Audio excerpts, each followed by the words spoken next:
This week on RSBANDB Update, Mod Porky joins us to discuss the charity SpecialEffect and the accessibility of RuneScape. Also, preparations begin for Elite Dungeon 3 and the Ambassador.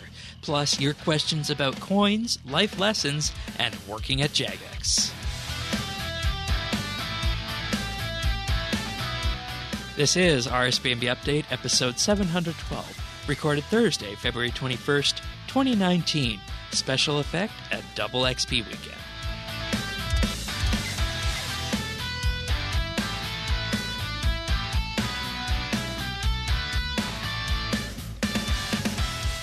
Hello, everybody, and thank you for joining us once again for another episode of RSBANDB Update. Double XP Weekend is, of course, here along with Game Blast. We're going to try and get the show out a bit early for those of you guys starting on Friday for Double XP Weekend. Normally, of course, we're out later on Friday, so if you guys are hearing this on Friday, welcome. Tanis, you're here as per usual. That's right, Shane. I wouldn't miss it. Yeah, it's one of your favorite podcasts of the year. This is absolutely my favorite podcast of the year, and it brings back memories. This is my first appearance was on one of these weeks, so yeah, nice. I wouldn't miss it for the world. And also, speaking of first appearances, as we alluded to in the Bite and on last week's podcast, we are pleased to have joining us this week from Jagex, Mod Porky, to celebrate with us this Double XP Weekend podcast. Welcome to the show. Thank you very much, Shane. What a beautiful introduction as well. Indeed. So, first time being on the show can be a bit intimidating for people sometimes, and just a bit to break the ice, tell the listeners a bit about you. Oof. I'm usually not very good at talking about myself, but I am almost an employee for a year at Jagex now. I joined in 2018 in February somewhere. Joined as an intern, and then I'm now officially a full-time community manager. Just love talking to other people about the game. Originally, I'm not from RuneScape. I'm from a different game block on out, but that side, I still love RuneScape. My friends forced me to play it in the past. I'm enjoying it very much. I like cats. I eat too many chocolate chip cookies. And that's really about it. I think those are the highlights. All right. Excellent. So glad you could be with us this week. And, this week's a patch week, and I think that's a good way to start for the Double XP Weekend. We'll be talking a bit about the main event in just a bit, but let's run through some of these patch notes for this week then. The patch notes this week, I think, gave a bit to everybody. Starting off in the combat section, auto regenerate will no longer give you a message that it failed to activate if no adrenaline is available. We talked about that when that option came out. Personally, I have that turned off. How about you guys? Do you guys use that option? Ooh. I do. I do, because I don't fight anything that I really need to keep that adrenaline up at the whole, consistently. I'm mostly doing Slayer, so yeah, it just helps me cut down on food. All right. I don't have that option. I do it manually, but that's maybe because it's one of those things, like, I still need to go through all the options, like, in my spare time in order to figure it out, really, because there's so many options that I should still learn about new options. Yeah. Next up, prevented teleporting using a player-owned mounted Amulet of Glory on free-to-play worlds. That would be an interesting side effect for people who are free-to-play and somehow wind up in a POH. I don't even know how that would be possible. I guess because people have the ability to go into a POH and have level 5 of all the member skills in free-to-play now. So yeah, someone must have broke it somewhere. Yeah, figured it out. Players can use magic notepaper to note dark bows. You couldn't before. That's a bit of an odd catch. Yeah, it's half of the patch note at times are like that. Sometimes players find something crazy, and then we're just like, sure, we'll make that possible. We didn't think about that earlier. Yeah, and I mean, I have to wonder when it comes to the dark bows, because the dark bows are dark beasts, and I mean, whenever I go fight dark beasts, there's enough of an inventory in place that I don't need to note things. But I mean, I guess if you're camping there for hours on end, that might become an issue. It's better now if you're using the spring cleaner because it's going to automatically alch the rune items for you. Before, you needed paper because, yeah, you could, or a yak, but I mean, no one has time for that, right? That's used to paper. And speaking, of course, of Spring Cleaner, we do continue to see fixes to the mining and smithing rework. First update of the year, redefining what RuneScape is, probably, in those two skills. The Artisan's Workshop Respect Enhancer will now consume 1 charge and double the respect for each 0.25 respect earned when an item is made in the workshop. And this is a good one coming in for double XP weekend. And I think anybody who's smithing probably wants to be doing it in the Artisan Workshop because you build that respect up and you get some nice bonuses along the way. Yeah, I wouldn't see why you would do it anywhere else. Plus, you're going to get the Luminite bonus too while you're there, so there would be no reason to smith anywhere else really this weekend. Yeah, I agree. Ore boxes can now be used on a deposit box in a similar fashion to Spirit Gem Bag or a Coal Bag to empty the ore box's contents into your bank without depositing the ore box. Yes. This was one of my favorite ones for this week. Sorry, what was that? This was one of my more favorite ones of this week.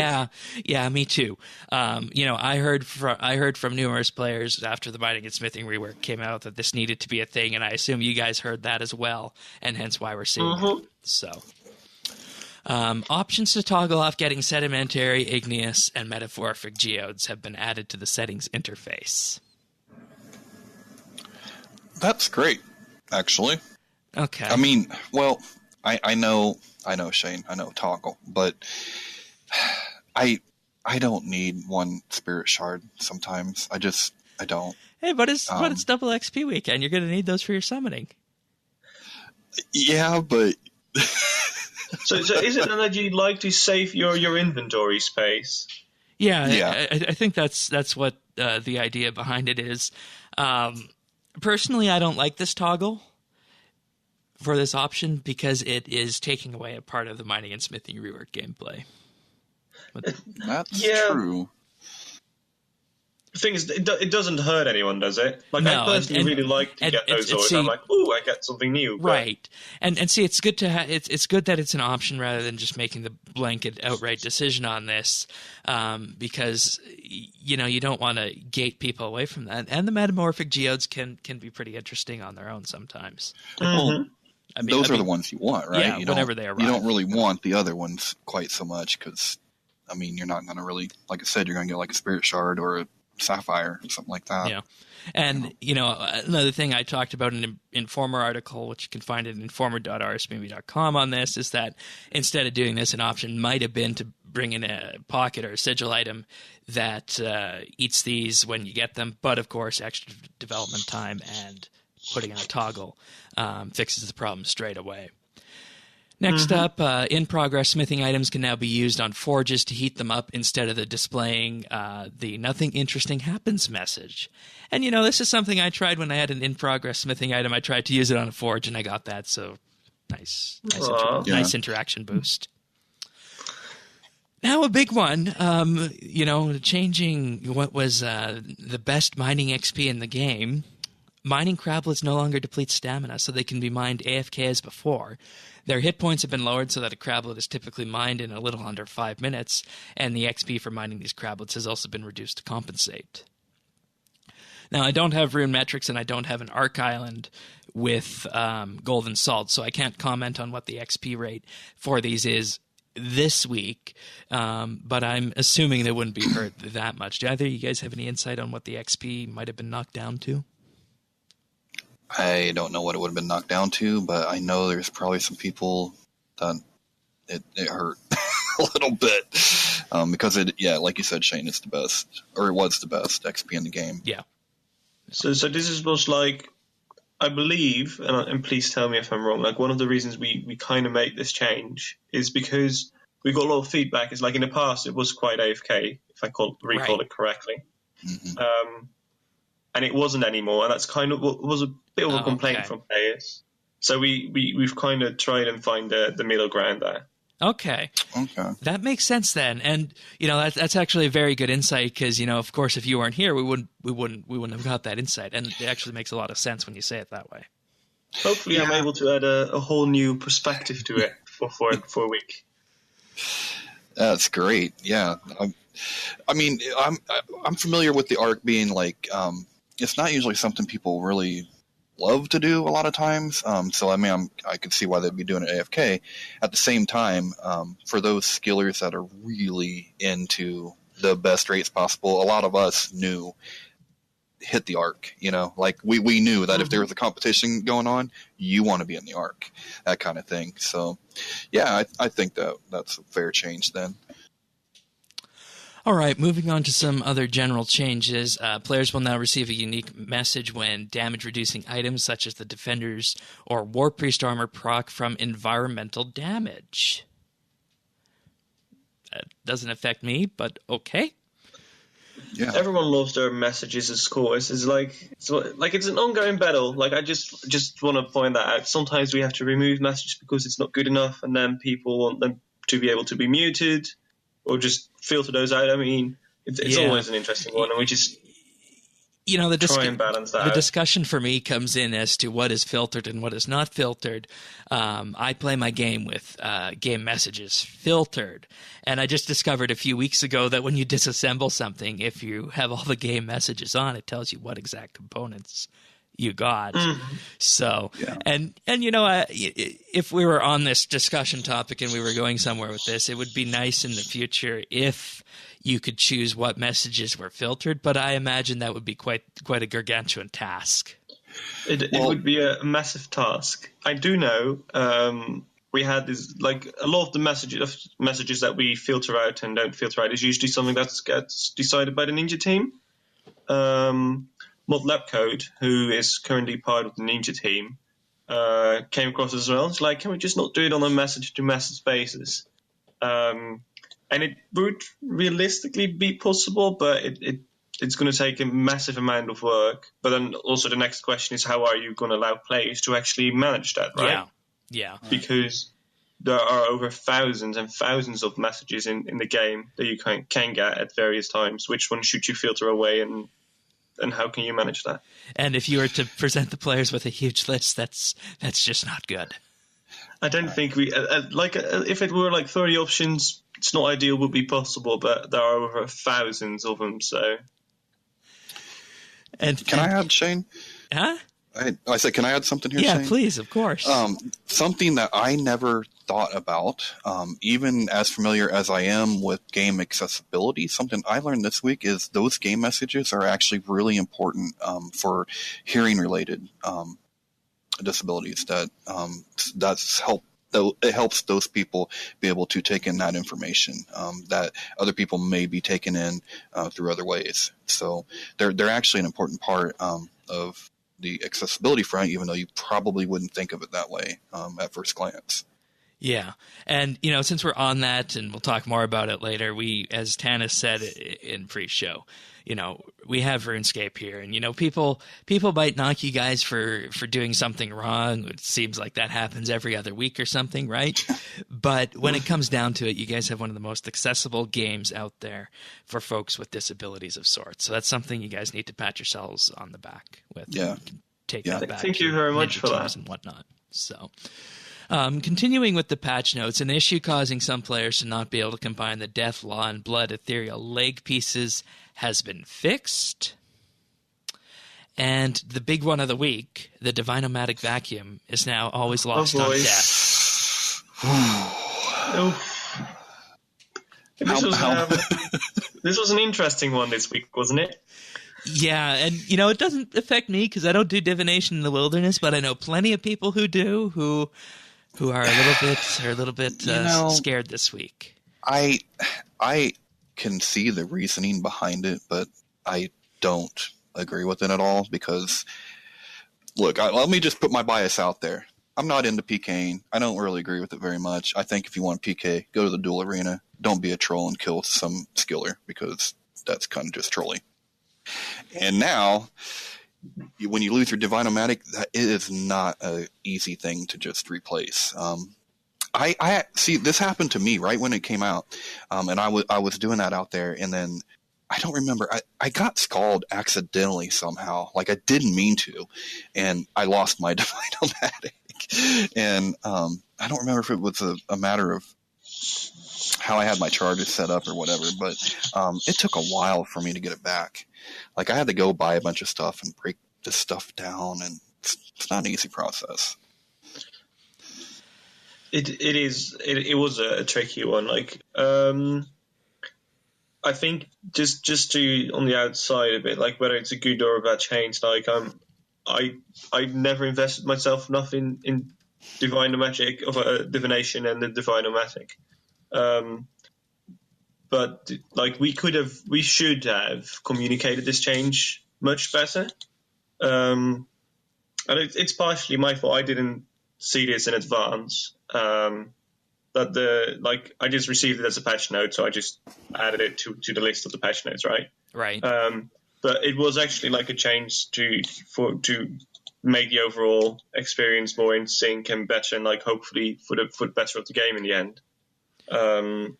Which actually Mod Shawnee later clarified that for us with a massive post on Reddit. So I don't know if have you guys seen that post? No, we have not. I have not. Okay, so there's like a post about it, why we did it, and what we should change for our process, which is actually quite an interesting read. It shows a bit of how we work internally. But in the end, it came down. We did it for the game integrity, and we're going to see if we can communicate those better and even let you guys know in advance so we can get some feedback and maybe, based on the feedback we get when we announce those changes earlier, make small adjustments. You know, it is a tricky one. The reason I thought this was coming in is because I know we have the changes next month coming to the Wilderness Bounty Hunter and whatnot. So, of course, bringing more people into the Wilderness. And if you're going to have, I assume, different items there with that, those items might be dropped as well. So, of course, kind of synchronizing the in-game experience on that. So, yeah, I mean, I understand it's the risk-reward type of thing, but I don't know. Maybe it's my own personal bias. I don't know. I don't know why people don't do what's that mini game out there, Shane? It's kind of like, it's not a raid. It's war bands. Like, you know, do war bands. You want to kill each other. That's cool. Like, why are you killing me, man? No. I'm just trying to make a living. Come on. And so that's a fun little story. Just I like telling anecdotes. Please. I think it was about 2 weeks ago. 2 weeks ago. I was at work and I was doing some mining and smithing, and I was trying to get up to like 85 or whatever it was. Yeah, 85 it is. I'm currently working on that. And before that, I had to mine. There was a stone that I needed to mine in the wilderness. And usually, like you guys are saying, there's nobody in the wilderness. So I actually went to the near wilderness. I went to the mining ores, to the ores. I actually forgot which ores they are. Started mining them, and like the first 3 or 4 runs went perfectly fine. And then the 5th run I was doing then, of course, because I'm also working at the same time. Or I log out a lot and log in and whatever. But I actually got killed once, so I lost everything. So I was nice. I looked up who it was. I sent him a message, and he was like, "No, I'm not going to give your stuff back." So I felt the pain of dying as a skiller while you're doing nobody any harm in the wilderness. And to be fair, I know I am fully aware that I can die in the wilderness, but it's still a bit of a sore point. But just like, we can have that in there. Yeah. And you know, if anybody does lose your Divinomatic, to recap, it's 180 metallic parts, 750 smooth, and 120 powerful components to rebuild one. It's not all that right. Yeah, it's fine. Moving on. Next up, Philadelphia will now have something to say once the post-quest content is completed after the new Chef's Assistant quest. They were oddly quiet beforehand.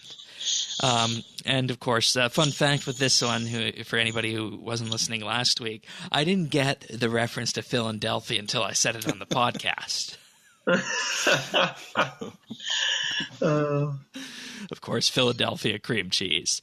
Amazing quest. If you guys have not already done it, would highly recommend you head out and take a look. We love these. We love those little quests, especially bottle quests. Quest week is a huge event for us here at the podcast. So, All right. Yeah. Needle skips. Oh God, the needle That's all I skips. can say is needle skips. What's the deal with needle skips, if I may ask? I think it was one of the longest in. It was our longest history, wasn't it? podcast episode ever. Yeah. Really? Uh-huh. Okay, that's fun. Yeah, we love It is one of the quests that I finished the quickest. Okay. And see, I dedicated the entire amount of time to that quest, finding most everything for it. So it was such a good quest because you could, like you said, go through it in a few minutes or very quickly. But on the other hand, you could go very very deep into the lore behind it and all the various words. It was a very lore heavy quest. Yeah, so it was amazing with the new mechanics and whatnot, and we gave it a solid 5 out of 5. And what we typically do when it comes to quests is quests don't get 5 out of 5 unless they introduce a new major story point or they shake the foundation of what quests can be. And this one did that, hence why I got the 5 out of 5. At least that's the way I give my ratings out. But anyways. Shane's a stickler.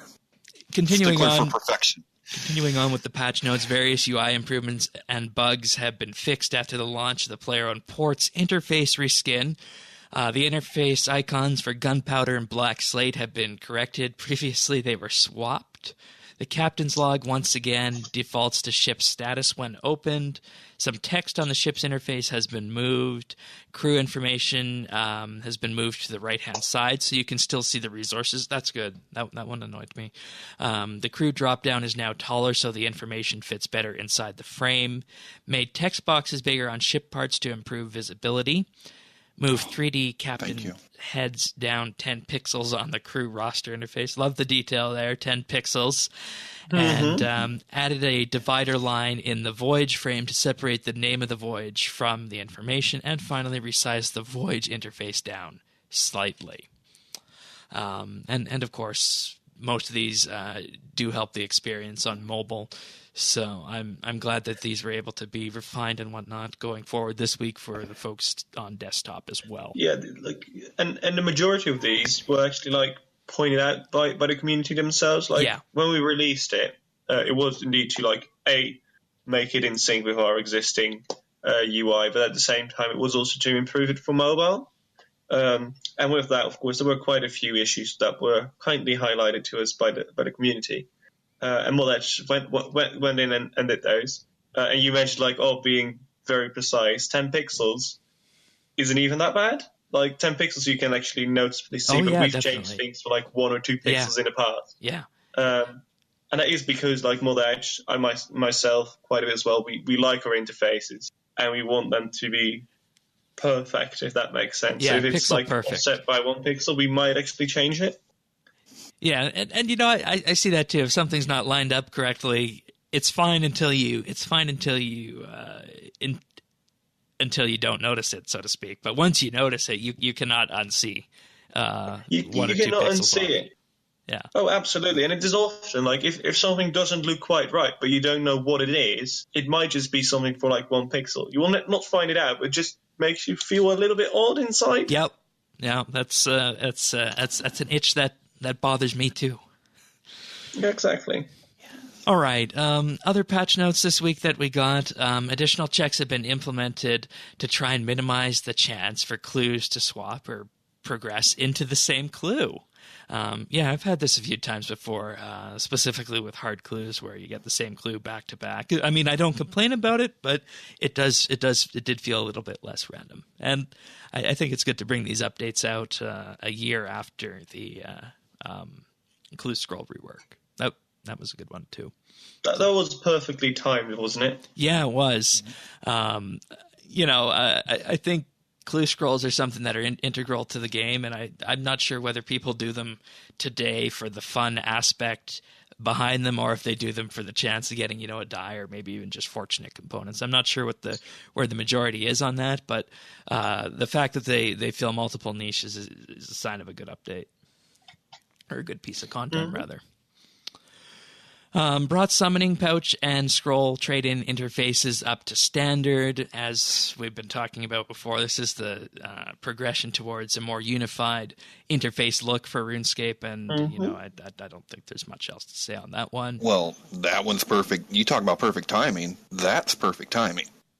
What do you think people's going to be doing this weekend, Shane? Oh yeah, summoning, right? Yeah, and you can mess that up on the trade-in. I've done it before. Oh, okay. This is really good. Like it's a lot better than what it seems like on its surface. Like this is gonna save some people like a lot of heartache. All right. Scan clue scrolls will now reopen again when leaving a magic carpet ride. Mm-hmm. Using clue scrolls on Zyda now allows you to downgrade more than one clue scroll at a time up to the normal cap of 25 clues of the target tier. That's good. I like that we can do this bulk now. I personally don't downgrade myself, but I know people who do, so that's good. Mm-hmm. And they have fixed inverted checks on 6 hard clues, which, if you now have the requirement for them, they will appear when doing hard clues. Details below include the riddle for General Bentnose. You must have completed Dragon Slayer. The riddle for Lord Ireworth must have completed the Underground Pass. Riddle for Crossroads and etc. Fremine Trials. Riddle for Shadows of Morden, have access to Mauritania. Riddle for Shiloh Village, of course, requires access to Shiloh Village, and the riddle for the Ranging Guild requires level 40 ranged, as we expect for the Ranging Guild. So, nice batch of little clue scroll updates. That clue scroll rework was a year ago, and I think, Tanis, that was our first update of 2018 that kind of set us on the path that we're on now, right? Well, I mean, the mining and smithing the of first 2018. Was that also? That was it's in February. Okay, and right. Clue Scrolls came out right at the beginning of March. Okay, so hence that's correct. Clue Scrolls was it March? I think it was still February. I think it was the last week of February because was it? Yeah, because I remember dealing with some stuff, and I remember talking about Clue Scrolls at the exact same time last year. I bet it hit right after DXP. Yeah, something like that. Okay. Right. Oh. Okay. That would make sense, probably.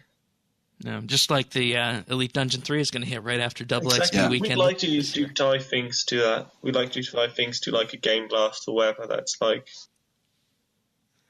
giving the players that they're coming back for Double XP weekend maybe another reason to stick around and play this a cool, nice new piece of content usually. That's very good. It works because I think your favorite update of 2018, Shane, came out the day after Double XP weekend with Player on Farm. Yeah, and one of the best changes I think in the last several years was Revolution came in the day after Game Blast. So that's another one that I thought was huge. Yeah. Proper structuring of updates is great, and updates being proper also does, of course, factor into accessibility and whatnot, and that's what this weekend is going to be all about when it comes to Game Blast. And I think the majority of folks out there are going to be worried about double XP and who's going to get the most XP and what 120s or 99s you're going to get. But of course, we can't forget double XP weekends, Game Blast festivities, and the charity SpecialEffect. So we're going to have a bit of a chat about this right now, and so let's just start off from the top of this for listeners who might not have been around for a previous Game Blast double XP weekend tied to SpecialEffect. What exactly, Mr. Porky, is Game Blast and SpecialEffect? So SpecialEffect is a lovely charity that tries to help or allow gamers with a disability to play the games that they love again. So it might be hard to, for example, hold a controller or whatever, and then they will come over and see if they can come up with a very cool way that you can just play your favorite game, whether it's like RuneScape, Minecraft, whatever it is. They'll try everything they can to make you play and love games again, really, because many people like games, and if you can't do something you like, it can be very annoying. And they try to use eye tracking all kinds of buttons and kinds of things just to allow you and play games again, really. That is like SpecialEffect. And then Game Blast is a weekend, usually in February, I believe. It's always been in February, I think, the last week of February. And then it's all about raising money for SpecialEffect and doing something special and going the extra mile and get awareness for SpecialEffect and generate money for them, or not generate is not the nice word for that, but like try and raise, that's the word I was looking for, raise as much money for them as possible. And Jagex has a tremendous history of working with SpecialEffect and supporting Game Blast. I think you guys are up to the hundreds of thousands of dollars raised, probably north of the millions too after this year, and it's a tremendous event. So I think our history dates back to 2014, I think it does. And then we just allowed people to, we created the Well of Goodwill, I believe. Mm-hmm. And then in return you could get something from the Solomon General store. And then the year after, we went for a 24-hour stream instead. So we did that alongside the Well again, in which we raised about £50,000, I believe, and then we did all kinds of crazy challenges and everything, like the usual you see on those charity streams, like waxing your legs and arms, or drinking foul smoothies, or like doing a random race through the office, those kind of things. And then I think we skipped in 2016 and 17, and then we did one last year. And in that one, I think that's the one we raised the most amount of money, which was almost £100,000, I believe. I think that sounds which was really cool. Yeah. That was actually the Game Blast I participated in myself as a player then. It was just before I joined. I was like, I'm going to work for you guys. Can I not already show up at Game Blast, show my support to SpecialEffect, and have a very good weekend? Because it's also a nice way to learn my colleagues. So that's what we did in 2018. And then now we are in 2019, and we are not organizing Game Blast ourselves this year, but we are supporting a lovely group of content creators and people within our community to make Game Blast as big as possible within the RuneScape community and raise as much money for SpecialEffect. Excellent.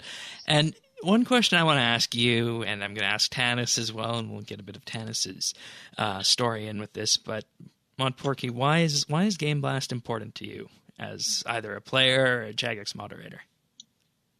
Well, I think it always has to be. It needs to relate to you a little bit, and like, because I work at Jagex, we encounter countless of peoples and people with disabilities as well, and they all have like a very unique story about why they love RuneScape or why they love a game or whatever it is. And I think these are very inspirational. And I know when I grew up as a kid, like I love certain computer games and everything. That's kind of why I'm working at Game Studio as well, maybe. And I've got very fond memories of the games I played and the games I played with my friend.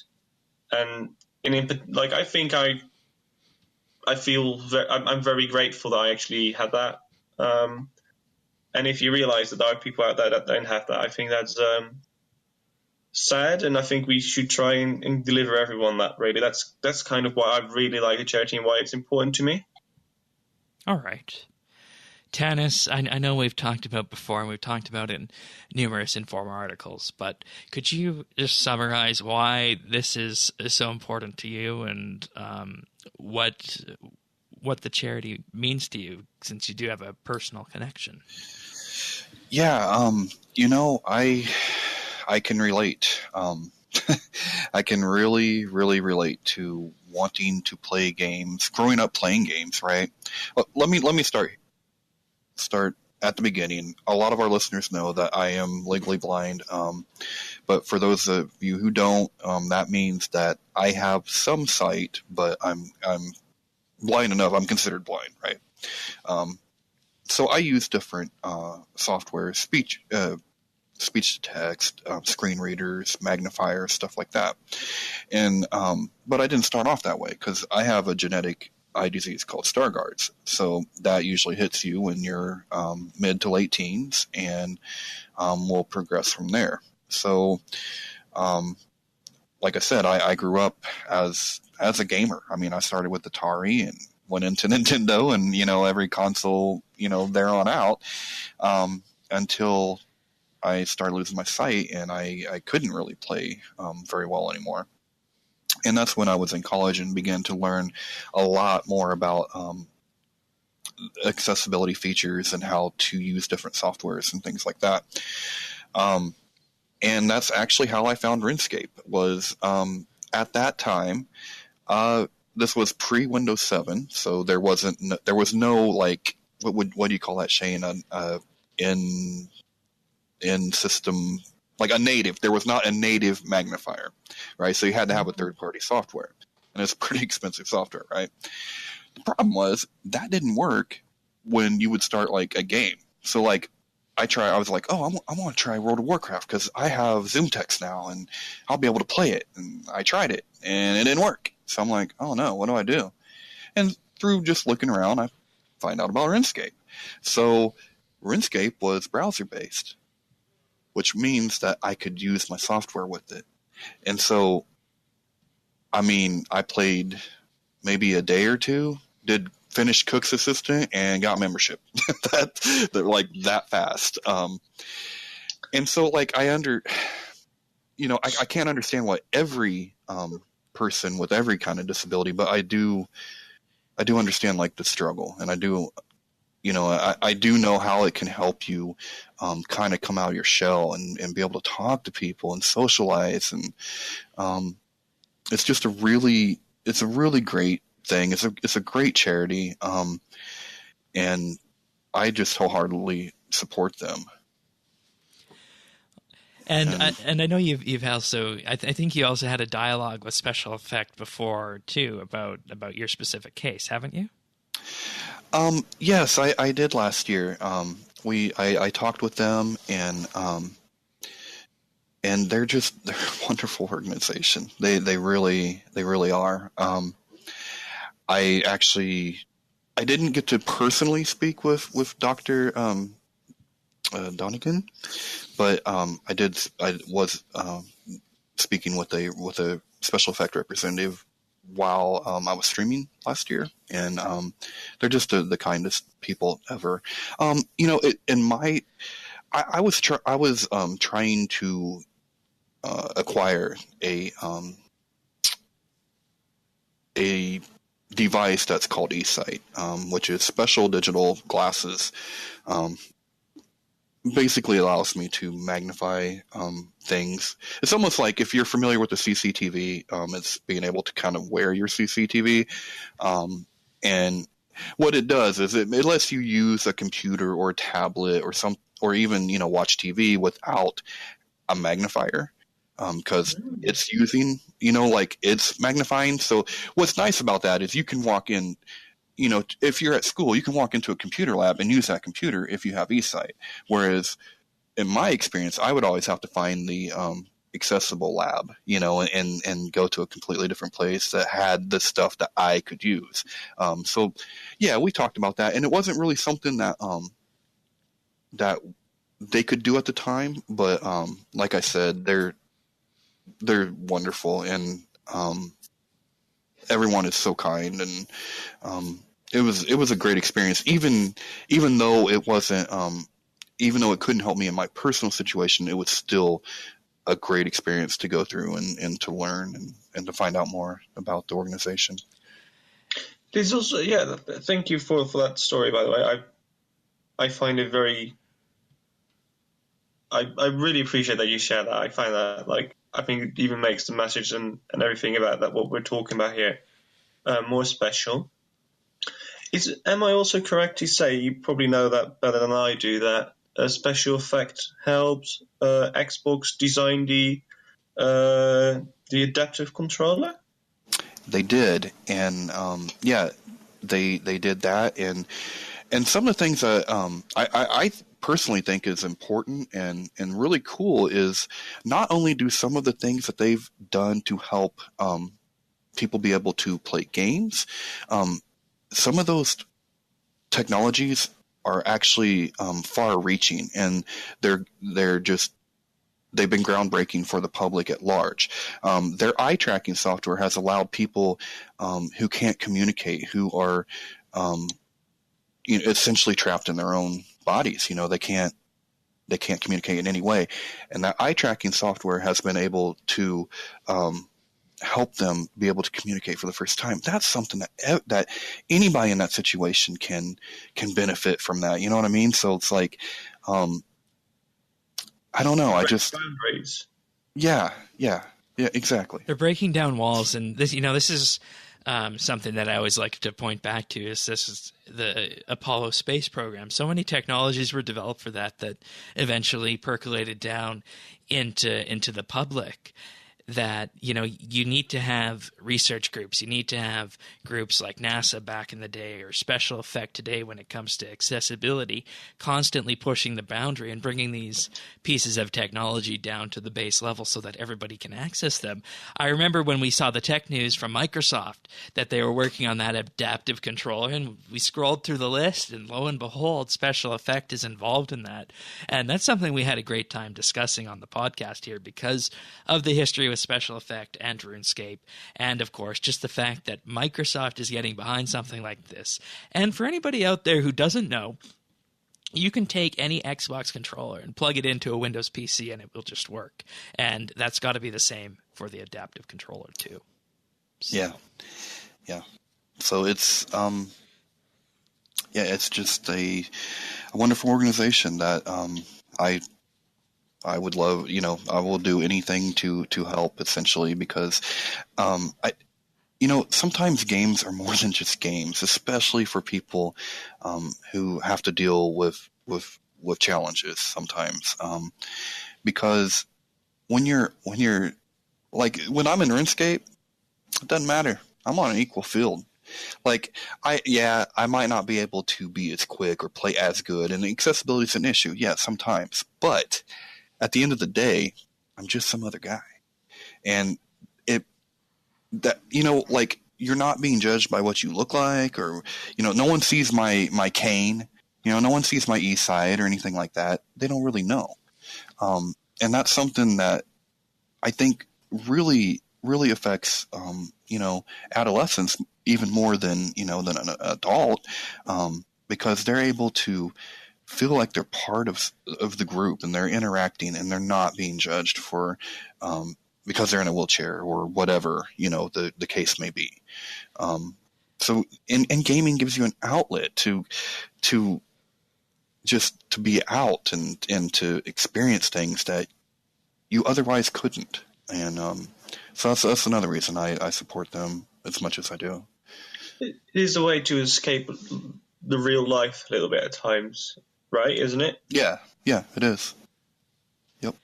And when it comes down to it, equal footing, because it can be hard when you're playing a video game that if you might have I'm greatly extrapolating this to something that is probably trivial, and is trivial is that like, let's just say you have a broken finger or something, you are not going to be able to perform as you normally would. Then if you compare that to folks like yourself, Tanis, or other issues as well, you are going to be in a situation where you feel as though that you aren't on equal footing. And if you can bring that back to being on equal footing, I can only imagine the sense of empowerment that must bring you. Well, look what it's done for me, Shane. I mean, I went from not even being able to play a computer game to being the co-host on RSBANDBupdate. So it's been a long journey, but I mean, I'm proud of that. I'm really proud of that. I mean, I never really thought of it that way, but that's a very good point. Yeah. So, and when it comes to Double XP weekend, yes, everybody's going to be focusing on XP, but you can also have a look at any of the live streams that are happening. Tanis, when are you going live tomorrow? So tomorrow, I'm going to be going live from 9 to 3, and a special thing that I'm doing tomorrow is I am going to basically strip off all of the bells and whistles that I normally put on a stream, and all of the extras. We're going to strip it down, and I'm going to show you what it looks like when I play, because it's a different experience. A magnifier has been a wonderful tool for me. It's allowed me to be able to play the game. Without it, I probably couldn't. If I didn't have my glasses too, but it narrows your field of view, right? I mean, just by definition.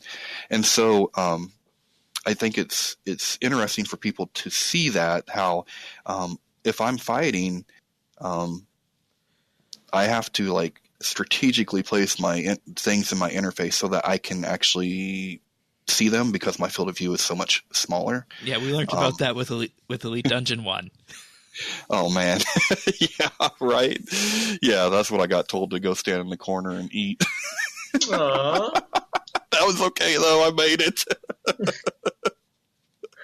You'll be in for a treat then with Elite 3. I'm sure it will. Yeah.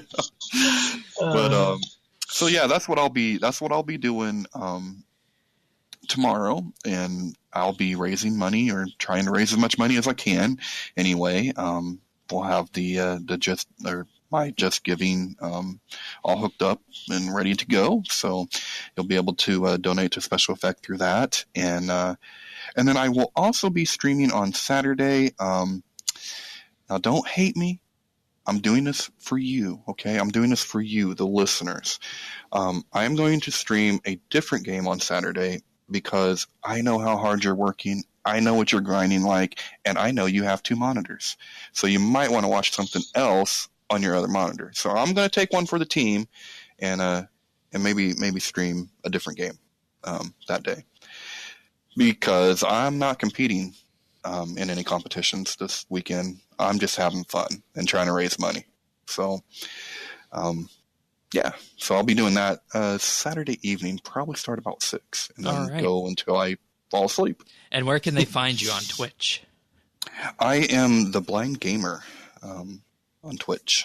And as I mentioned earlier, we're going to try and get this one out early, so for the early listeners, you might hear this and be able to pause and go listen to Tanis's live stream. But if not, I'm sure you'll have the VODs available of the RuneScape stream as well.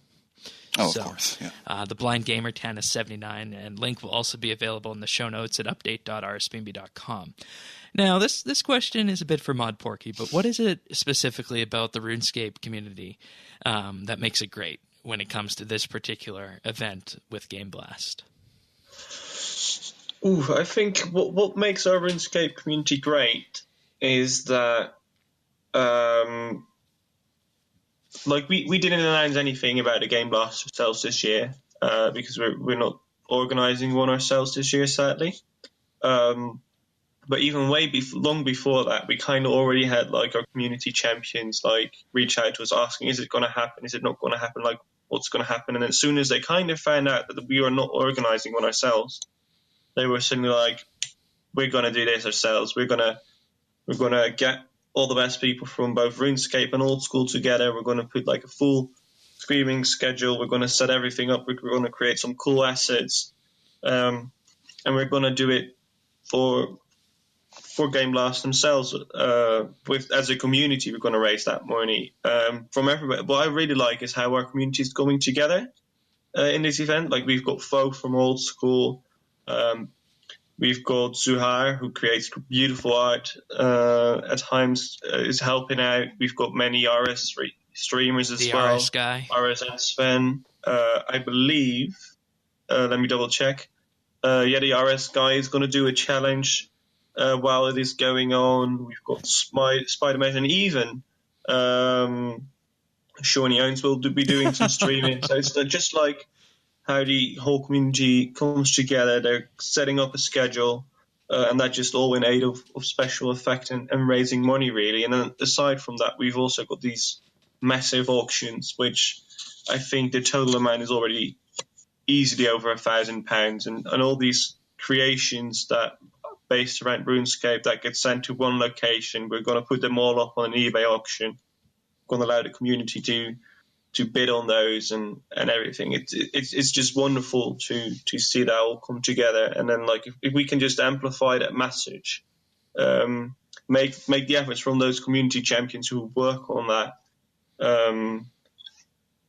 become like really big and amplifying that is just good to see and go really. Like it's just the power that we as a community. Or the RuneScape community. I think I'm outside of it myself a little bit as Jagex at times. It's just great to see how they are so passionate about things like these. Yeah, just looking at the eBay auction right now, there's so many handcrafted RuneScape items that are going for charity. It's really a nice thing. It really is. So. Oh, there's a custom handmade farming cushion. Interesting. Oh, they're like, I believe, cushions for every single skill there. Yeah. And they're all really nice. I think you've got like a commissioned art piece from Zuhar and even from I have to kill myself for not remembering the name at the moment.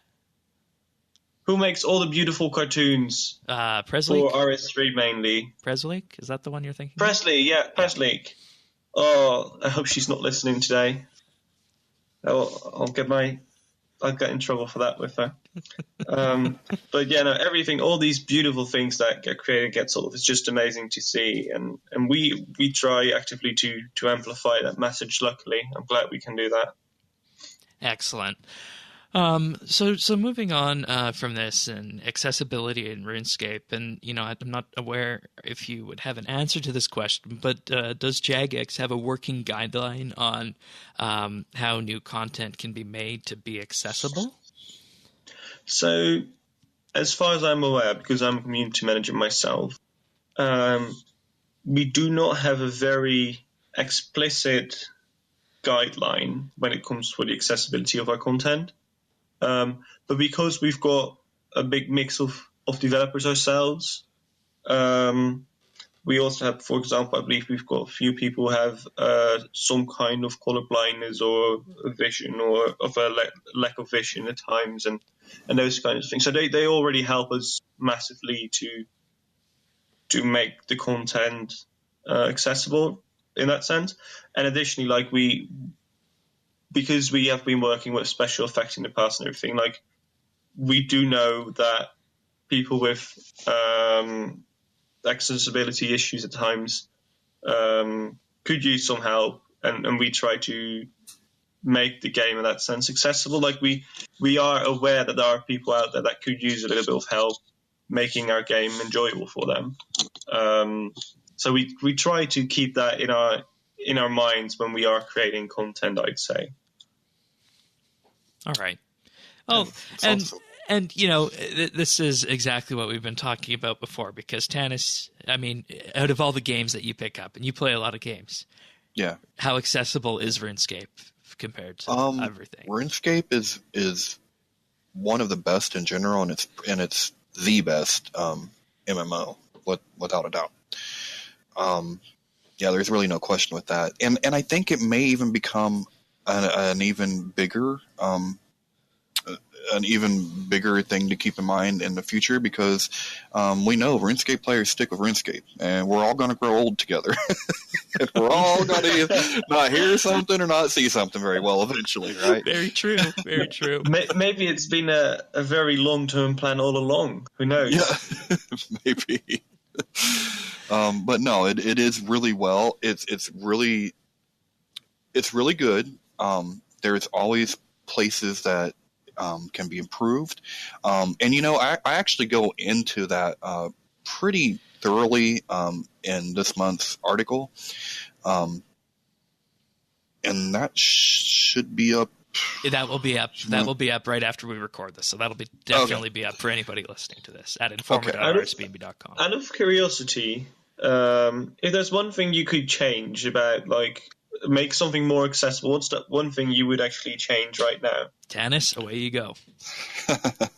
the one thing that I would do would give some kind of audio quest, like some kind of either speech to text dialogue, read dialogue, voiced. I don't really. It doesn't matter. It doesn't have to be voice acted. Like I'm not asking for that. I just want to experience the lore and not struggle by having to try to read it, because everything that I read is done through audio. And so if there was any way possible, if I could wave a wand, that would be it. And I would make a new account and play all the quests over again. But is it then, because does the text to speech things you use or tools you use, do they not read the RuneScape text at all?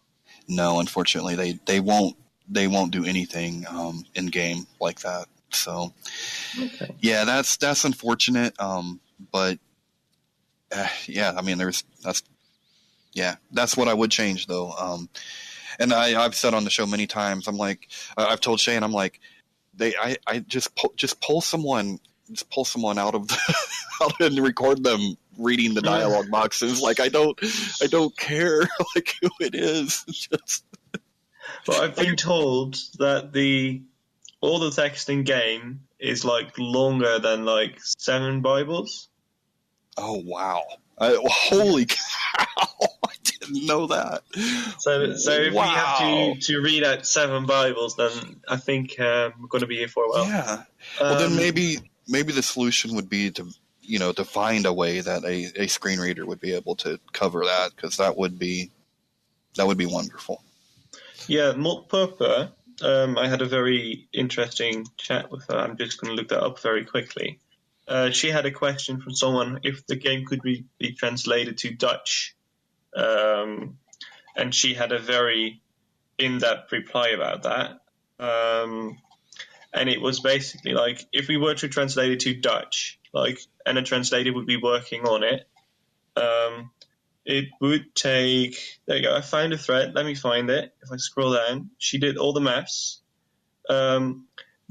Just some stats, the game has roughly 5.7 million words. And if you were to translate it, you can do about 2,500 words on average a day. And that would mean it would take you over 6.2.5 years, or 6.25 of a year, to then just translate the game. Oh, and then you need to keep in mind that person doesn't take a single day off. Jeez. So that's a lot of text that needs to be speeched and everything. But like you said, I think there's maybe some room one day to go for a text-to-speech thing. Yeah, or like I said, at the least, being able to use... I use a free screen reader called NVDA, and basically you just hover your mouse over, and instead of getting mouse over text, it will do text-to-speech. If I could use that, I would be happy. Just anything where I didn't have to try to struggle to read it, because that's what it slows me down, and it takes me out of the immersion of the game when I'm doing a quest. And believe me, I understand the constraints that you're under, and I know that we're a pretty small community. Like I do get that, and but hey. It was a wish, so that was my wish. What was the software you used called again? NVDA screen reader. It's a free version of a screen reader. Yeah. Oh, NVDA. Okay. Yeah, because I'm cheap and I didn't want to pay for something that I could get for free. We were talking pre-show about you guys like Dutch people, so I imagine they've also told you that we as Dutch people can be cheapskates at times. Yeah, I didn't know. Consider myself one of those, so I can absolutely understand you. Every Dutch person I've met who plays RuneScape, and this might be a limited set, also speaks really good English. So there's that too. That's thank you very much for that. I think we are good. We do have our Dutch accent at times, though. But yeah, I can hear a bit of that, but it's great. And so, Tanis, is there anything else you'd like to mention before we move on to the content showcase from Elite Dungeon 3 in terms of accessibility? Or I just want to touch on, like, and this is from a visually impaired person's perspective. I can't tell you personally about other things, although I do try to cover that a little bit more in the article, because SpecialEffect actually provides a wish list for developers. Well, it's for everybody. It's accessible to everybody, right? But it's especially hoping that developers will see it and read it and take that into consideration. But I want to touch on just a few things that RuneScape does, and they do it very, very well, and it's made a huge difference for me. And number one is the movable interface. Like, that changed everything for me. I mean, overnight, I was able to do the kiln and things that I could never do before, because I could only see either my character or my inventory or my action bar, right? I couldn't see all of them at the same time. And there weren't keybinds like that at the time. So that was a huge thing for me. Another thing that I'm really thankful for, a more recent addition, is the skyboxes. That helps create a high contrast in a lot of ways. So when you go to certain areas of the game where, like, say that I go to the northern part where it's all snowy and white, I am literally completely blind and can't see anything there. That's one of the reasons I used to never be able to do ice strikes, right? Even though it's a great Slayer task, I never could do it because I couldn't see them. But with those skyboxes and those new filters, I can invert the colors, and all of a sudden, here it is, and I can see it. It's this great addition that I don't know if it was ever planned to be that way, but it doesn't matter because it really, I mean, it's just great. It's just really, really great. When the skybox filters came out, we called that the best accessibility update that has ever came to the game. Context. Yeah, without a doubt. I'm really glad you're sharing this story and telling me about it, because I never looked at the skybox filters. Like, we recently gave it an update even, and we allowed you to do a few more things to it and fine tune it a bit more. But that was just purely for people who like to do that, and I don't think we had any intention to do it for people with a visual impairment or anything. But I'm really glad it does, and when I get back into the office tomorrow, I will definitely tell the people who worked on that they are making much more of a change than they probably were imagining. Oh yeah, I mean, it opened up areas of the game that I couldn't access before. So, I mean, it was, it's a big deal. And even more recently, sound cues have been being added a little bit more into the game lately, and those are great because, okay, take for example, you know how there's red text that will pop up when you're fighting QBD and it says brace for, the fire's coming. Well, I can't see that, so I get hit with fire. Like, it's pretty much that simple. But now you're starting to see sound cues come in, and I'd like to see this used a lot more.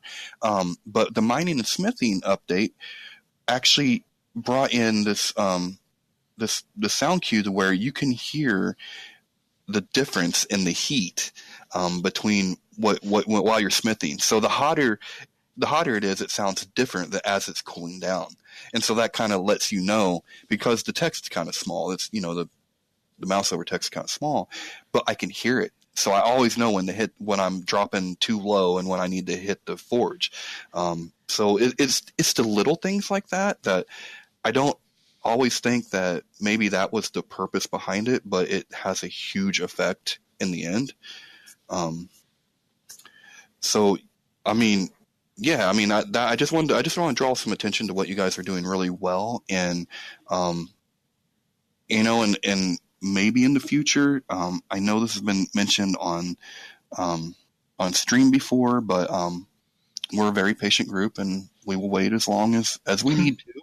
But I do hope that we have an adjustable font size for the chat boxes someday, The text scaling. Yes, it would. Yeah. That would help a lot too. We're aware it's a request, not only for people with a visual impairment, but just in general, people like it. So I think that's one of the things that works in the favor of yours. That, like, because of course the percentage of people with a visual impairment that play a game is not massive. So let's say, for example, I think let's say 3 or 4% of our players has a visual impairment. I don't know whether that's accurate, but then there's not much of a use case, right, from our perspective to do it. But luckily, I think at least 50% of a player base would love to see improved, or would love to have the feature of text scalability, purely because monitors are getting bigger and all those things.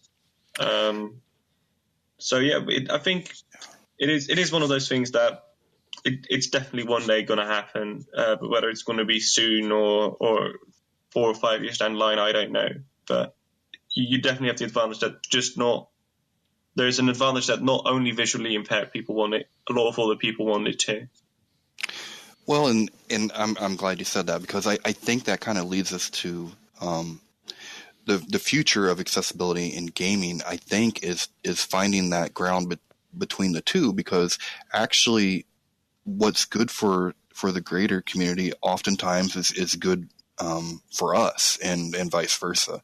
Just like all the things I've mentioned above, they were all good, like for, as a whole. And I think if we can think about things in those terms, we can make the game even more accessible in the future.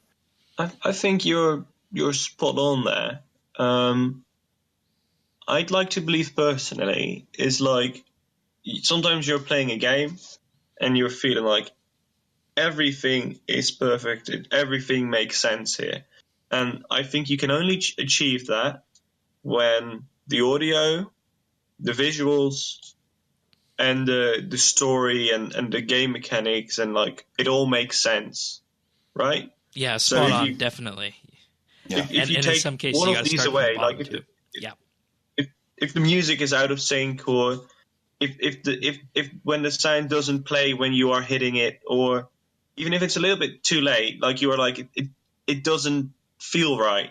And it's the same with how something looks. Like if it doesn't look just right, like if it clips a little bit, or if you expect it to look different or whatever, or if it makes no sense when you're trying to use something that you can't figure out intuitively how something works. Like it all makes the experience a bit less. And I think if you've got all those bits and bobs in place, then it's like, yes, I just want to keep playing this. I want to keep continuing, because it feels so great to do whatever task is at hand.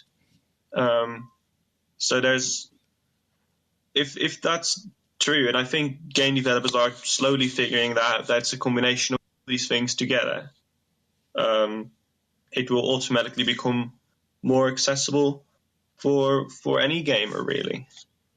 Yeah, and if you're also wanting to extrapolate this out further, look to the core concepts, the basics of the game, and is that fun? Is that going to be accessible? And if that's the case, then you can just build on that. Then I think naturally everything else will follow too. And you guys have a great foundation for that in the majority of places. So. Mm-hmm. All right, so if there's nothing else on accessibility or Game Blast, I'd just like to take a couple moments to showcase the content showcase from this week. You guys good for that?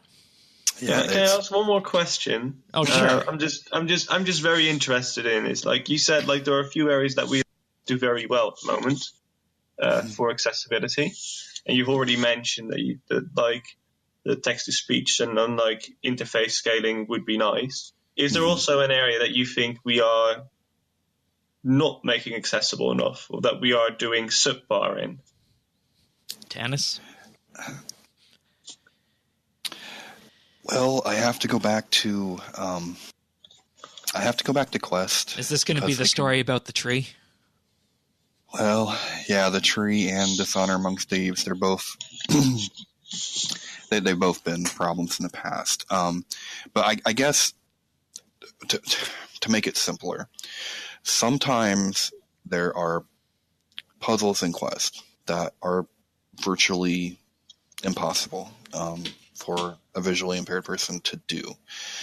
Essentially, because it comes down to the field of view problem. And so you might remember in Dishonor Amongst Thieves had this it was a cool puzzle, right? Like, but there was a lot of things going on.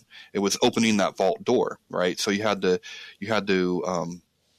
fight skeletons while you're placing a memory fragment in someone's brain, and you also had to keep an eye on these other meters that are going down and up, and there was a lot going on. The problem is you can only focus on one of those things at a time if you're using a magnifier.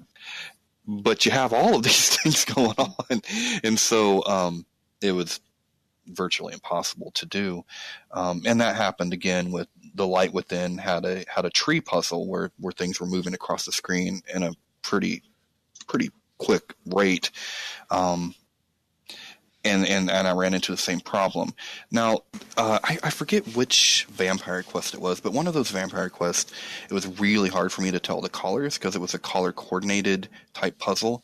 So anytime there's a color-coordinated puzzle, if I could get mouse over text to tell me what the color is, that would be really great. Like, for a long time, Tears of Guthix, it didn't tell you what the color was. So I could never do it because I'm blue-green colorblind, right? So I could never tell. But that's been added. I think it has that now. I haven't done it in a long time, but so that's definitely something that and that's one of those that's really hard because I don't honestly know how to fix that. I SpecialEffect does have some suggestions on how to do those types of things, but that's something that you guys would probably discuss internally that I just would be so far beyond my knowledge that I wouldn't know. But they do have some further suggestions on that wish list. Okay. Like with speed, speed control or that one's a big one. Or like broad difficulty scaling. But you guys actually kind of do that when it comes to the practice mode with bosses, so that's something I give you credit for too. That's what I mean. Like a lot of this stuff has been good for everyone, but it's actually affected us even more. Okay. Yeah, but quests are a problem sometimes. Okay. No, thank you very much for making me aware of that. It's like I will never look at quests the same now. So. Oh, I had to take screenshots of the last penguin quest we got when you had the lights. I had to take screenshots and send them to my buddy and be like, okay, what color is this? Okay, what do I do now? And that was a process. Yeah. You got there in the end. Yes, I did. All right. Well, I think this was certainly an illuminating discussion for all, and this is my favorite double XP weekend of the year, and I'm just so glad that we were able to go through everything here, discuss this, talk about the charities, talk about your situation, Tanis, and of course, Mod Porky. Thank you so much for your insight on this. So before we move on, I'll just take a moment and I want to showcase some of the stuff that was in this week's live stream for Elite Dungeon 3. And, we're not going to go over the entire stream here, but some of these concept artworks that came out for Elite Dungeon 3 are just absolutely amazing.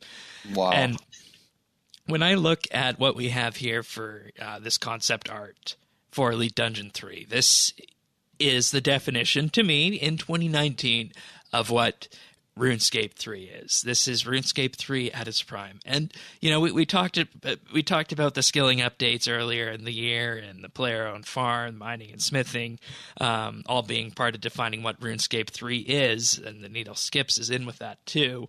And I think if you were to take a PVM angle from that, you could put Solak in there. But at the same time, you also put in these elite dungeons and how they're complete narrative experiences, their lore experiences, they're visual, and of course they just sound absolutely amazing as well. So for those of you guys who haven't done this yet, definitely have a look at the live stream from this week with all of the concept art from Elite Dungeon 3, which will be hitting us on Monday after Double XP weekend. And before we move on, I do want to mention in here that they do have some rather epic sounding music for Elite Dungeon 3. So let's have a listen right now. There you go. It's actually quite tragic music for this. Wow. You are playing a repeated animation of a poor eel thing dying.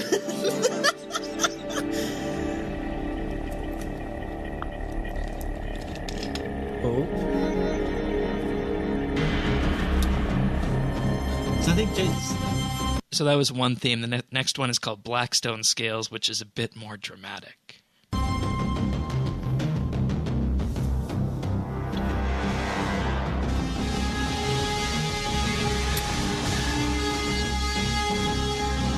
So that theme there, and there's. So what does that give you guys vibes of when you first hear that music? What do you guys think of? The second one, I think of EDM and cutting it up and making it like even more awesome. Okay. I don't know. I like it. I like them both. Yeah. First one's very atmospheric. Like it kind of sets the mood, Yeah. How about you, Mod Porky? What's the first feeling that the music brings you? You can definitely tell there's tension in the room. I think because Mod Slippers make these pieces, or a couple of these, I know.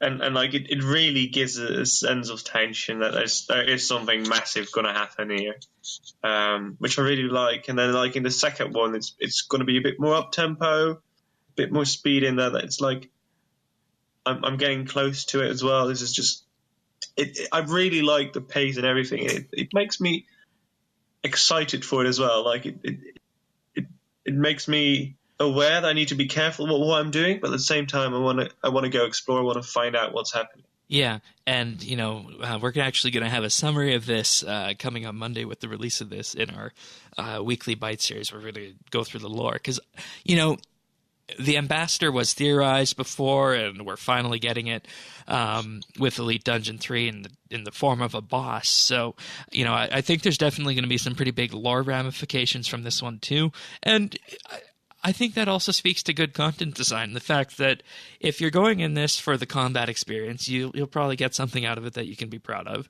But if you're also wanting to focus on lore, you can do that as well, as we've seen that as the Elite Dungeons have progressed, the story modes have become simpler to the point where anybody who is just wanting to get all the lore can pretty much bring a friend or two and go get lore and have a laid-back experience of the same thing that the PVM types also experience too, which is really great. So it definitely is a very lore heavy Elite Dungeon.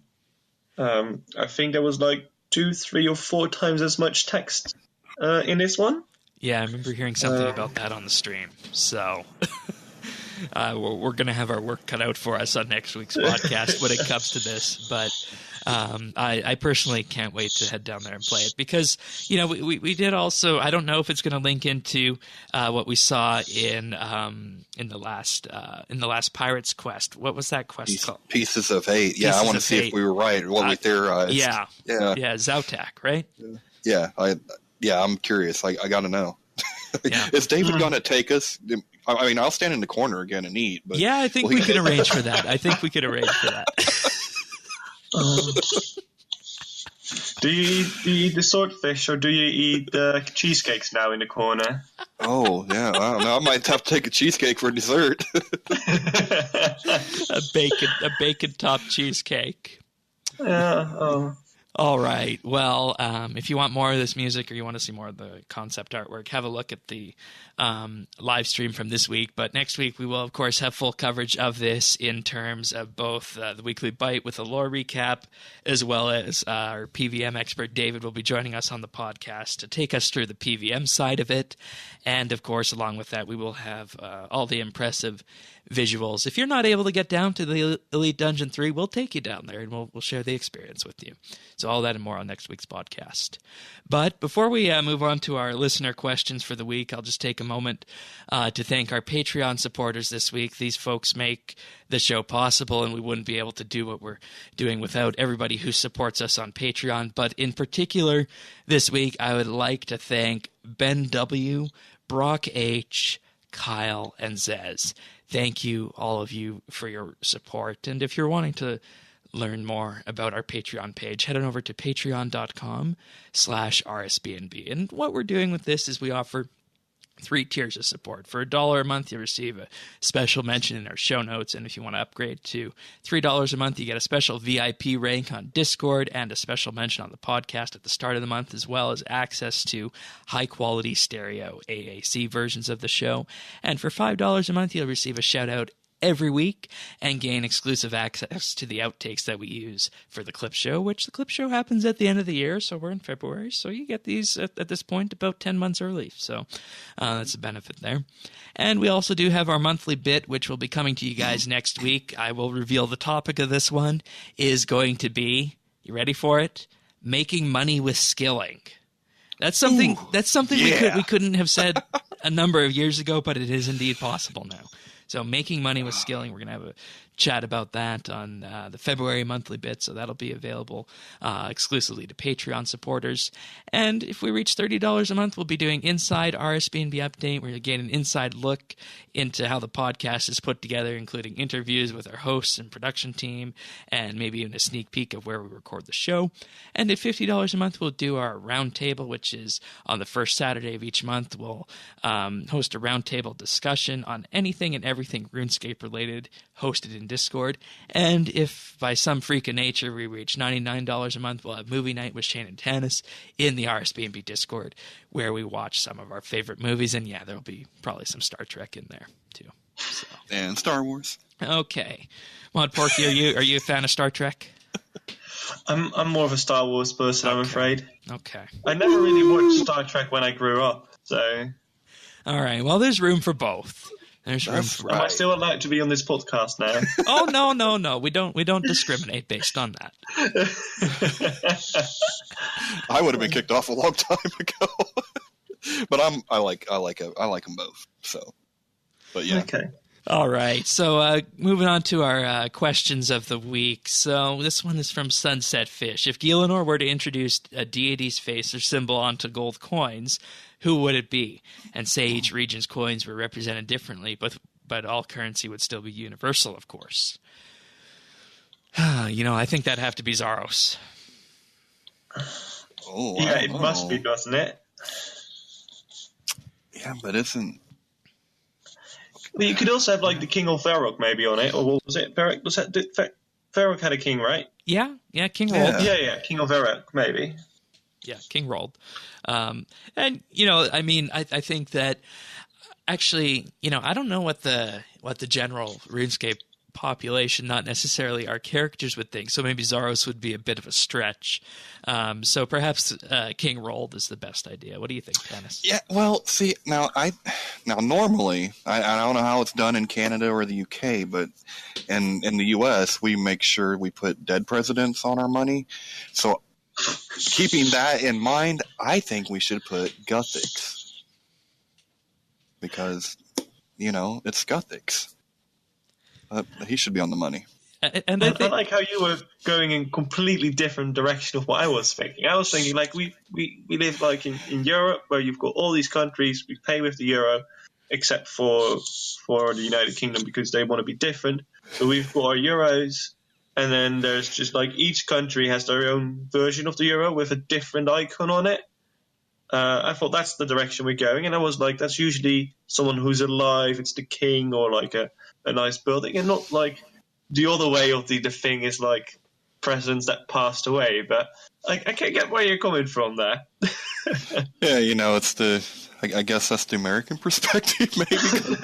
I'm used to our money. I don't know. Our $1 coin has a loon on it, and our $2 coin has a polar bear. Well, don't you have like a beaver or something too? The beaver is on the nickel. Okay. 5-cent piece. So We have a very sailboat on the curious. 10-cent piece. What are you I'm curious actually about? very curious what's on the English money now, because I've never really looked at the coins. I know Winston Churchill is on the 5. That's all I remember. But Oh, really? Okay. yeah. We need some iconic figures, I think, for the coins. Yeah. Okay, who would that be? Hazelmere, maybe? Or does and that's the thing. Does the general person in Lumbridge know about Hazelmere? I wonder. But is it also does it have to be like a famous person in RuneScape from the outside perspective like we do? Or is it like from their perspective? Because it might as well be Hans, right? Yeah, that's another one I was He's the thinking of first that. NPC. Yes. So Everybody knows hands. Okay, so we've had everything from gods to the guy who walks in circles around Lumbridge Castle. yeah, So why not? You could have a variety of it too. So I think we've practically covered everything that's here. And the fact there's no single unifying option says that you need to take a bit of a stance that has everything on it, or on all the different pieces. So Can we fit all 10 options on every single coin? That we divided in like sections or something. that'd be interesting. And I mean, we don't even know what's on a gold piece right now, so that could be something that could come in for the 20th anniversary gold pieces. So. Maybe. You never know. All right. Thank you, Sunset Fish. Hopefully that has been enlightening. Personally, I'm still going to go with either Zaros or Guthix myself as to who should appear on some of these pieces. Because I think I find it. I think everyone's going to be. Sorry, finish your. I think everybody's going to be aware of that. Yeah. To be fair, I find it a very cool question. I think it's one of the best questions I've heard about RuneScape in a while. I really like this one, so thumbs up for you, Sunset Fish. Right on. Next one from Tycho Elf. You might have seen this guy running around RuneFest, Mod Porky. He was dressed up as Hazelmere this year. I don't know if you saw a Hazelmere in a quest cape at RuneFest. Oof, that's a very good question. I've been running around in all kinds of suits myself and ran around from place to place to do work, really. Okay. So I think I've missed this one, sadly. All right. Well, he says the snow here in the Nordic lands is slowly retreating to the northern regions, and with that comes spring and opportunities. As we have special guests here today, I have 3 questions that I'm interested in hearing your thoughts on. It's funny how we as human beings think so differently, and one of the reasons why a community can be such an interesting place. So let's turn our attention to the questions. Number 1, if you had the 30 seconds of full attention from all employees at Jagex, what would you say? Number 2, 5 years in the future, name one thing that has changed with yourselves and one thing that hasn't. And number 3, tell us about one of your lessons throughout life. Thank you for your answers, and I hope you enjoy the great work you all bring for us. And to Mod Porky, you were awesome at RuneFest. I would have squeezed Shane like a teddy bear if he wasn't hiding behind another clan member when you made your appearance on stage.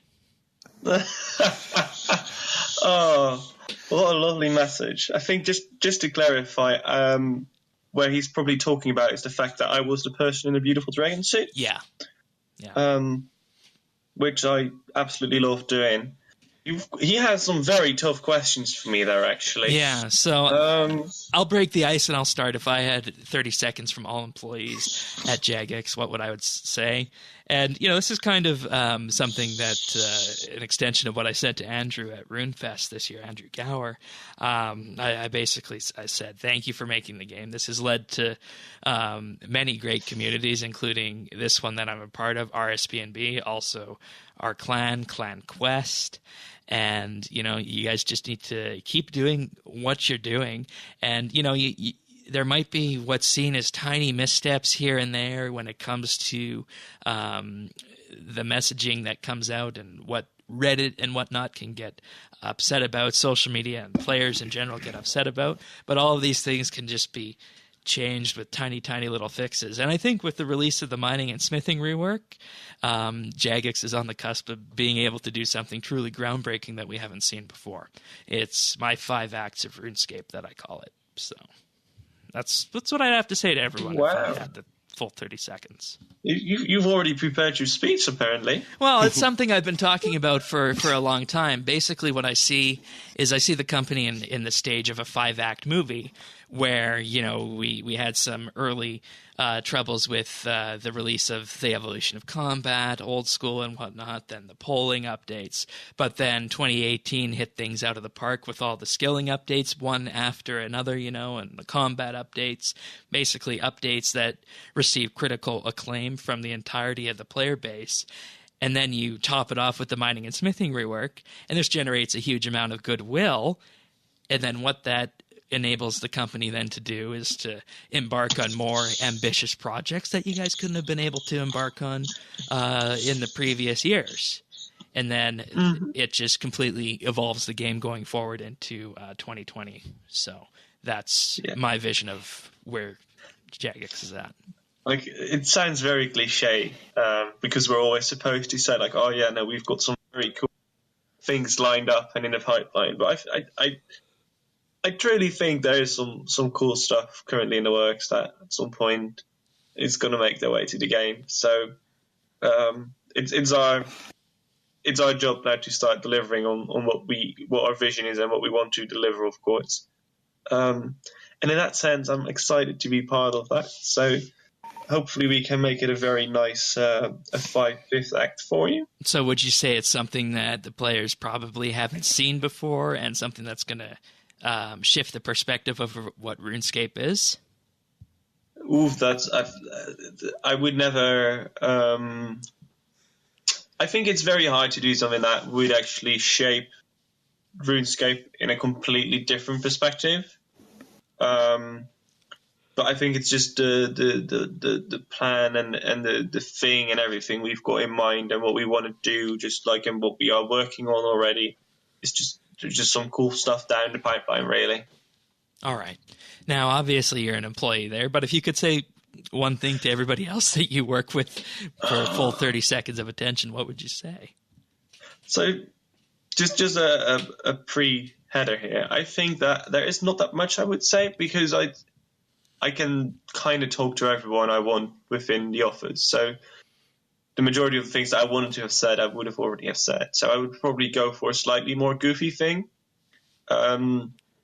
So I will probably go and talk about the beautiful strip buffles and why they should be in the game, and that it's like one of the things that RuneScape has always missed, and that they should just get strip buffles. And as well that I would say that we have a very cool job. We're making a lot of people happy, and that we should keep doing that and don't get put down by angry people on Reddit if they're very negative at you. That's what I would go for. Completely agree with that. And, you know, as part of Clan Quest, we actually have a fairly large Dutch contingent, majority of which were at RuneFest this past year. I think they would be very happy with the street waffles as well.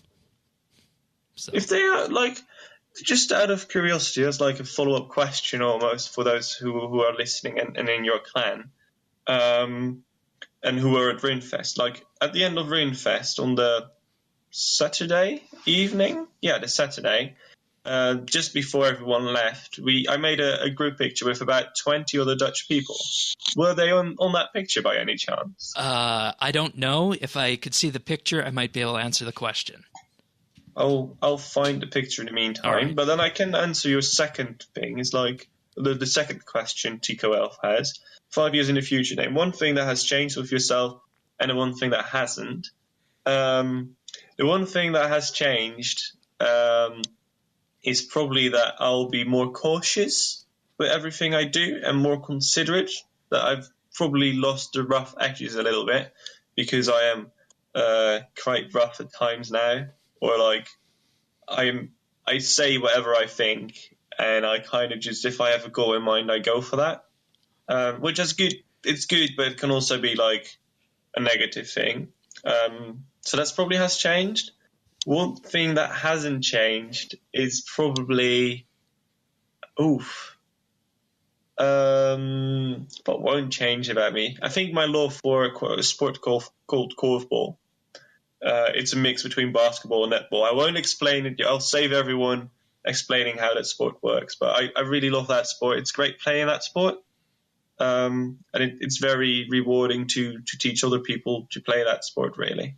Okay. What was it called again? Korfball. Interesting. Oh, yeah. I can't say I've ever heard of that. That's something. It is I'll look a up. mainly Dutch sport, and it's Okay. now being picked up in England. So Nice. And and one of your lessons throughout life. So this is I think I learned this about 2 years ago. I think I learned it. There is a book I read which is called How to Win Friends and Influence People. I've heard of and that. it sounds very dodgy. I know it does, but it is basically a book. It is like 60 or 80 years old. It's written by Dale Carnegie, and then like in that book there are stories about going on the back of a horse to places and everything. That cars didn't exist, phones didn't exist, everything. But it's a book about how you kind of should interact and just talk to people, really. And that book taught me two very important things that kind of everyone always has known, but like it's good to be pointed exactly to you at some point. And that one of them is like, be kind to one another. Like, just always be kind, whether you like them or not. There's no need to insult them further or make them feel more pain or whatever it is. And the other one is try and imagine yourself being the other person. Because if you imagine yourself in the other's position, you are suddenly able to understand them much better. And then 9 out of 10 times you'll actually find out that there isn't that much of an issue and that you actually can get along quite nicely and you've just looked at something slightly different. So, yeah, I would kind of advise you to read a book and just think about life a bit easier and just talk a bit more with people. Oh, and there's one other thing I just need to mention now. I forgot about that. A lot of things in life you can't change, so just live with it and have fun, really. That's very good advice. And, I agree with you when it comes to resolving issues and disputes with people because, 90% of the time it does come down to misunderstanding. And if you can match that person and you can see their perspective, you can often undo whatever the animosity was in that situation. So that's some very good advice. Tanis, how about you start with numero uno? Okay, well, like you, Shane, I was gonna say that before you did. But I would say thank you. Thanks for helping me stay awake in college when I was listening to all of my research books. Thank you for helping me hone my leadership skills through being an officer in a clan. Just thanks for all of these little life lessons that you wouldn't think you're going to pick up in a game, but you do, and I mean, that's really probably what I would say. And I would probably be starstruck and I wouldn't be able to say anything else. Maybe, can I have an application, please? That would be the other thing I said. Right. Careers.jagex.com, I would say. Go for that. So 5 years in the future, one thing that will change is I'm fairly certain I'm going to have a decent amount of gray hair by then, or white. And something that won't change, I'll still be playing RuneScape. So, yeah. And then a lesson that I've learned, I'm going to relay something that was told to me by my father-in-law right before I got married. And he basically said, you need to remember 4 words: yes, dear, my fault. And they are words to live by. And they have served me well throughout my, 14 years of marriage so far. And don't. I mean, I know it sounds cliche, but don't sweat the small stuff, because most arguments are, they're over nothing, and it's something you won't remember a week later. So, yeah, don't try not to get upset about little things that don't matter. All right. That's your lesson in life? That's my lesson in life. All right. It lines perfectly up with what I said about just deal with it and have fun a bit. I also sent the picture of the people in their general chat at the moment. All right. I will have a look at that after. Now, for me, I think 5 years in the future, one thing that has changed with myself is obviously I don't see, and this is the same answers to both the coins. So what I see in this is, I'll answer the other one first, is that I always anticipate to be doing some kind of podcast, whether it's this or something else gaming related. That will not change in 5 years. One thing that will change in 5 years, I hope, is that we'll be able to continue to refine production of this and just continue to oil the machinery that comes along with whatever this podcast that we're doing. That's number 2. Number 3, I think this is kind of a corollary to what you guys both said, but it has to come down to that, you got to be happy. And everybody can define their own happiness. Personally, one of the things that makes me happy is when I win a game, when I win an argument, when I win a debate, that kind of thing. And, what this is going to sound like, and some people might say this is a cop-out, you need to find a way to pick your victories. And if that's, let's just say, for example, that you're learning how to do a boss fight in RuneScape. Let's say you're constantly getting killed when you're going to fight Telos or Araxor or something. Well, rather than just trying to say that, oh, we got killed today, this is a defeat, say instead, okay, let's set a goalpost to meet a certain marker where we're going to get in this fight. And if we win in that fight, we're going to call this session today a victory. So that's my advice to everybody out there, is to find your victories and set the goalposts properly, so that you're going to be able to, at least hopefully every day, be able to go to bed and say, I had a victory today, I'm happy, and I learned something throughout that entire process. Wasteful words. So that's what I would have to say on that one. Now, moving on to the last set of questions from Tyler. Hi, folks, and first 2 questions from Mod Porky. Number 1, how did you come to work for Jagex in your current position? And number 2, what's one cool thing about working at Jagex that the RuneScape 3 community probably doesn't know about? Oof. So the first one is, I already briefly mentioned it, I think, a while ago, or earlier today, is that I actually started as an internship as a community manager as well, but for a different game, Block and Load.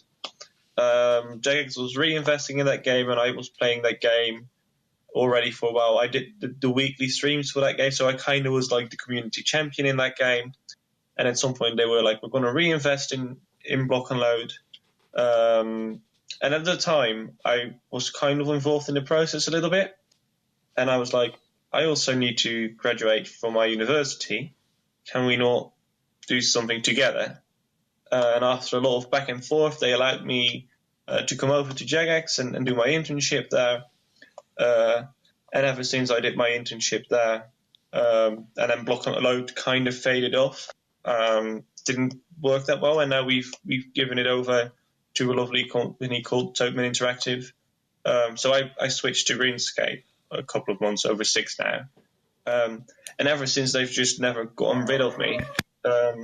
So I'm still around, and I'm working on RuneScape and other lovely products. So that's kind of how I end up at Jagex. We do not really have work placements at the moment, sadly, or internships available. But if you genuinely want to work, I'm just going to use this as a shout out. I hope you don't mind. Sure, that's fine. There's a beautiful page, careers.jagex.com. And if there's something that seems like a cool job, go for it. Like, everyone thinks it's very difficult, and you need to be the top of the class, the best of the best, in order to be able to work at Jagex. And yes, of course, we want good people, but if you don't apply, you will never succeed. So if there's a cool job that seems fun, go for it, I'd say, if you really want to work at Jagex. All right. Okay. And one thing about working at Jagex that the RS3 community doesn't know that you can share. Ooh, no, to be fair, what one of the cool things about working at Jagex that the RS3 community probably doesn't know about. I think that everyone is very kind, and that it's just a bunch of goofy people working around, and we are a family a little bit. It's not something you would like. It's not something I expected. I really like the fact that Jagex is very lean and just a relaxed working environment. It's not about you need to do X, Y, and Z today and everything. And it's much more of an elaborative process that you just talk to people and resolve it. And there's a very relaxed atmosphere. We often go with huge groups to the kitchen, have ourselves a coffee or a hot chocolate or whatever you like. We have a bit of a talk. We talk about everything and nothing, and then we just go back to work. I think that's the one thing that I really like about Jagex. And it's also the fact, like, one of the things for me personally is that, like, helping out at events like RuneFest and those kinds of things, I find it amazing to see how everything works behind the scenes. But yeah, I hope that satisfies the question a little bit. That's a very good answer. And, as a follow-up from that, you can see what you were saying about the laid-back atmosphere. All you need to do is look back at the 2017 Christmas video and the player-owned ports videos and all those videos that have been done in the past. And you can see that atmosphere bubbling right to the top in those productions. Yeah, I think those videos are indeed a very good example. It's like, there are some videos and things we just make because we think that are really cool to do. So yeah, thank you for pointing that out. Yeah, I love those two videos. All right, and for everyone now, what Pie in the Sky update would you most like to see added into RS3 at some point in its future? Examples might include the bank rework, removal of the tick system. No worries if it's very fanciful. Thanks from Tyler. I'll go first on this one, and I'm probably gonna ruin some friendships here with you guys by saying this, but I would very much, Tanis, you ready for this? Oh no, I know what you're gonna say. It's gonna hurt. I would very much like to see Elemental Workshop Part 5. You know I'm not gonna be able to do that, Shane. There's gonna be some crazy slide puzzle that you're killing me, Smalls. Yeah, Elemental Workshop Part 5. Or failing that, a sequel to Enlightened Journey, which was the Captain Picard quest. So, those are my two. Tanis, how about you?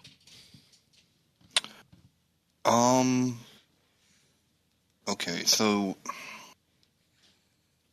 I'm struggling as well. I don't know what I would have to say yet. yeah, I mean, here's the more realistic one that actually might happen or could happen, maybe. I'd love a Star Wars quest. Like, give me a lightsaber. Yeah, I was actually talking to Trekkie about this last night. Trekkie, despite his name, likes also Star Wars, and he wants to see a quest where a Wookiee comes into game. Oh, that'd be cool. That would be cool. Yeah, that would be awesome. But Pie in the Sky is something that will never happen, but it's just kind of cool to dream about. Give me WASD controls in a first-person perspective, and that would be cool. Could you imagine walking around Gillinor, like, and actually seeing it through first-person? Like, that would be cool. So, yeah, there you go. All right. Oh, that's a good one, actually. So I might have a bit of a weird one, but that's just more that I do have a computer science background, and I like tech stuff, right? Sure. So I like cool systems and things, and something that I would love to have is like a very smart system or something that's like based on artificial intelligence and things in the game that just makes you have a really good time. Like, for example, Candy Crush makes the game more difficult or easier depending on what kind of player you are and those kind of things. And having something like that, just the technique of something like that and how something would work like that makes my computer science heart go a bit faster. Oh, I completely agree with that. That's my background as well. And I think when it comes down to it, maybe one of the first places that could be tried would be some kind of adaptive boss fight, maybe. I don't know. Yeah. But for example, I think it could also maybe be used on a tutorial, whatever it is. Like it has so many applications that it's just an endless world. But I think it's I don't know. I don't think that's it's a difficult thing to do, I guess. All right, that's a good question, and I can imagine many in our listener base will also enjoy that, because I know we do have a few of those out there as well. If you guys want to send questions in for next week, you can email them to questions@rsbnb.com or leave us a DM or mention on Twitter @RSBANDB. Alrighty, so moving into tech news right now this week. Samsung foldable phone, $1,980, available April 26th. So, when you say foldable phone, are we talking a flip phone? No, it's a phone. It's a phone. Like, are we going vintage? Like, is this retro? Like, is this the new hipster phone for $2,000? It converts into a tablet. Kind of, yeah. Oh, okay. So I've seen it, and I still need to figure this out. But I like the idea of it being able to fold open and close it, really. So you have a tablet and not. But does that mean it has 3 screens, so to speak? Because if you fold it, the 2 screens are on the inside, which form the one big screen. Is it then like a case, or is there also a screen on the outside? There's a screen on the outside. So when you open it up, you have the tablet, but when you fold it up on what would be the back left of it, you have another screen that works as though it's a traditional phone. So you have 3 screens basically on it. Yeah. But wow. You see the issue with this, though, I don't know about you, but do you like your electronics to be thin or thick? Because this makes the phone really thick. So I'm actually a fan of having I prefer a thicker phone that is smaller over a bigger phone that's thin. That makes sense, because it's easier to pick up than and hold in your hand. Yeah. Yeah. So what we're looking at for this is a 7.3-inch flex display, and it is in a screen ratio of 4.2 to 3. So the tablet is 7.3 inches, but when you fold it, it goes down to a 4.6-inch 12 by 9 display, just to give you an idea of the proportions on this. And imagine having to play RuneScape on it. That's actually something that this might actually be a good use case for, because, if you're just out and about and you're on your phone and you want to load up RuneScape Mobile, you can go straight into tablet mode with 7.3-inch display, and I'd imagine that would make it a lot easier to play than it would be on a 4.6-inch 12 by 9 display. So, I mean, it's that. You guys think you guys think this is a gimmick, or you think this is the future? Oh, I hope not. I feel like it's a gimmick, but I'm afraid it's going to stay. Yeah, I'm in your boat as well on that. Really? See, I would be more afraid of that if it was Apple, but I'm not so worried with it being Samsung. Well, I mean, nothing against Samsung. It's just, I do know that Huawei is working on it. I don't. Apple, I believe, is working on it. And you've got a few other phone factories. They're all suddenly working on this, and I'm like, why? Yeah. Samsung says it's able to fold at least 200,000 times, which works out, if you keep it for 5 years, that's 100 times a day. It's going to feature a 16 megapixel ultra wide camera, as well as a 12 megapixel wide angle and telephoto camera on the rear, and a 10 megapixel camera on the cover for selfies. So lots of cameras on the device too. Called the Galaxy Fold. It's going to be able to run 3 apps at once, and it'll be using the app continuity system to adjust these apps for when you move between tablet and phone mode. So they say also that apps like WhatsApp, Office, and YouTube have been all optimized for the new display in these new modes. And Samsung has been working with Google to ensure that Android 9 Pie fully supports this display mechanic. Okay. So let's hope all the apps themselves will support it too. Yeah, that's of course the bigger deal, right? And I think if this article came out on April 1st, I think we'd all be having a good laugh about this. So everyone would believe in that, or not? Yeah, everyone would joke. Yeah. So I just hope they get the battery right, because that could be a problem. Yeah. Right. Samsung exploding ones, I assume, is what you're referring to. Yeah, it just seems like this would take a lot of power, Yeah, there was some stats on the battery here.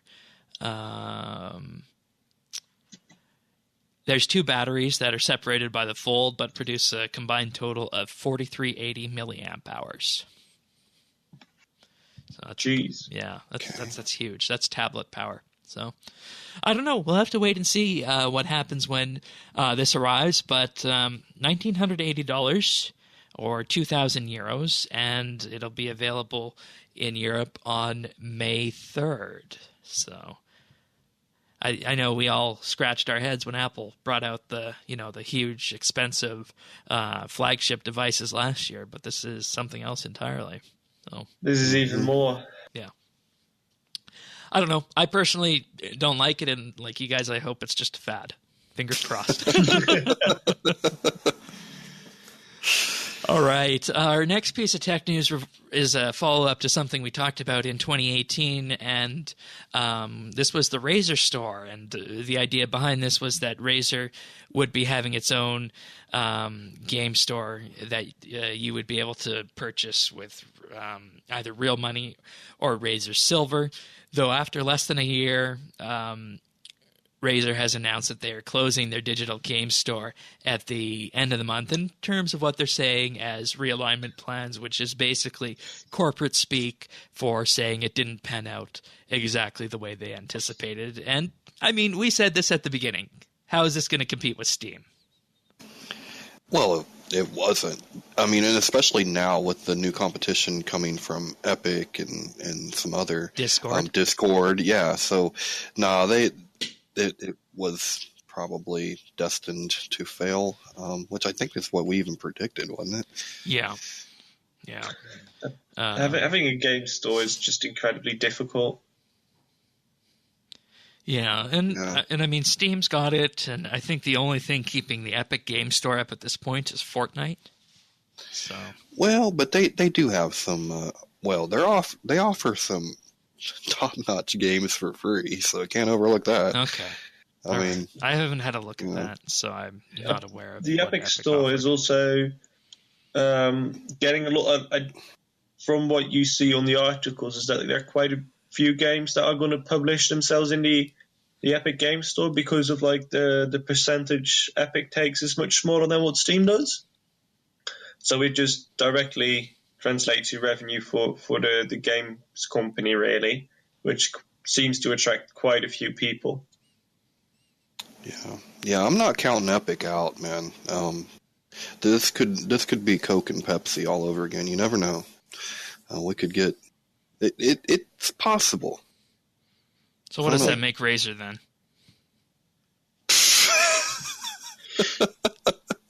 RC? Or, I don't know. All right. In all fairness, I do hope there is going to be a good competitor for Steam, though. Yes. Because I think that's what we need. Steam's getting lazy. Yeah, Steam definitely needs competitors. If not on the distribution end, at least on the community end, I'd say. So. Mm-hmm. Okay, now, I don't know if anybody here plays Call of Duty, but we do have a Call of Duty story this week pertaining to Black Ops 4 loot boxes. You buy a game for what is $80 here in Canada. I'm not sure what a game like this retails for in the UK or the European Union on Porky? Something like I think Call of Duty. it's about €60. Okay. Pounds I wouldn't know, but That's pretty expensive. That's what it is here, about $60. Yeah. But that's like every mainstream game, isn't it? Or like AAA title. Yeah. Except and that's just the vanilla version, That's not the digital deluxe and that's without Ubi soften it to death, where we hack it up into a million pieces, sell a million packages of it. And we learned this week that the loot box system in Call of Duty Black Ops is going to be the only way to unlock some competitive skins and whatnot that are in game, available for a £39.99 British pound season pass. There are also cosmetics up for direct sale, and the loot boxes, I think each loot box goes for £1.79. And quite frankly, this is infuriating many players online in that they spend all this money on a huge blockbuster game like Call of Duty Black Ops 4, and then, there's points of progression in this game that you can't complete unless you buy the season pass or you buy loot boxes. And didn't they take the lesson from EA last year with Battlefront 2? I mean, this isn't going to fly. Most players will totally look the other way when it comes to cosmetics. That's not a problem. Overwatch, Fortnite? Yeah, you cannot tie progression.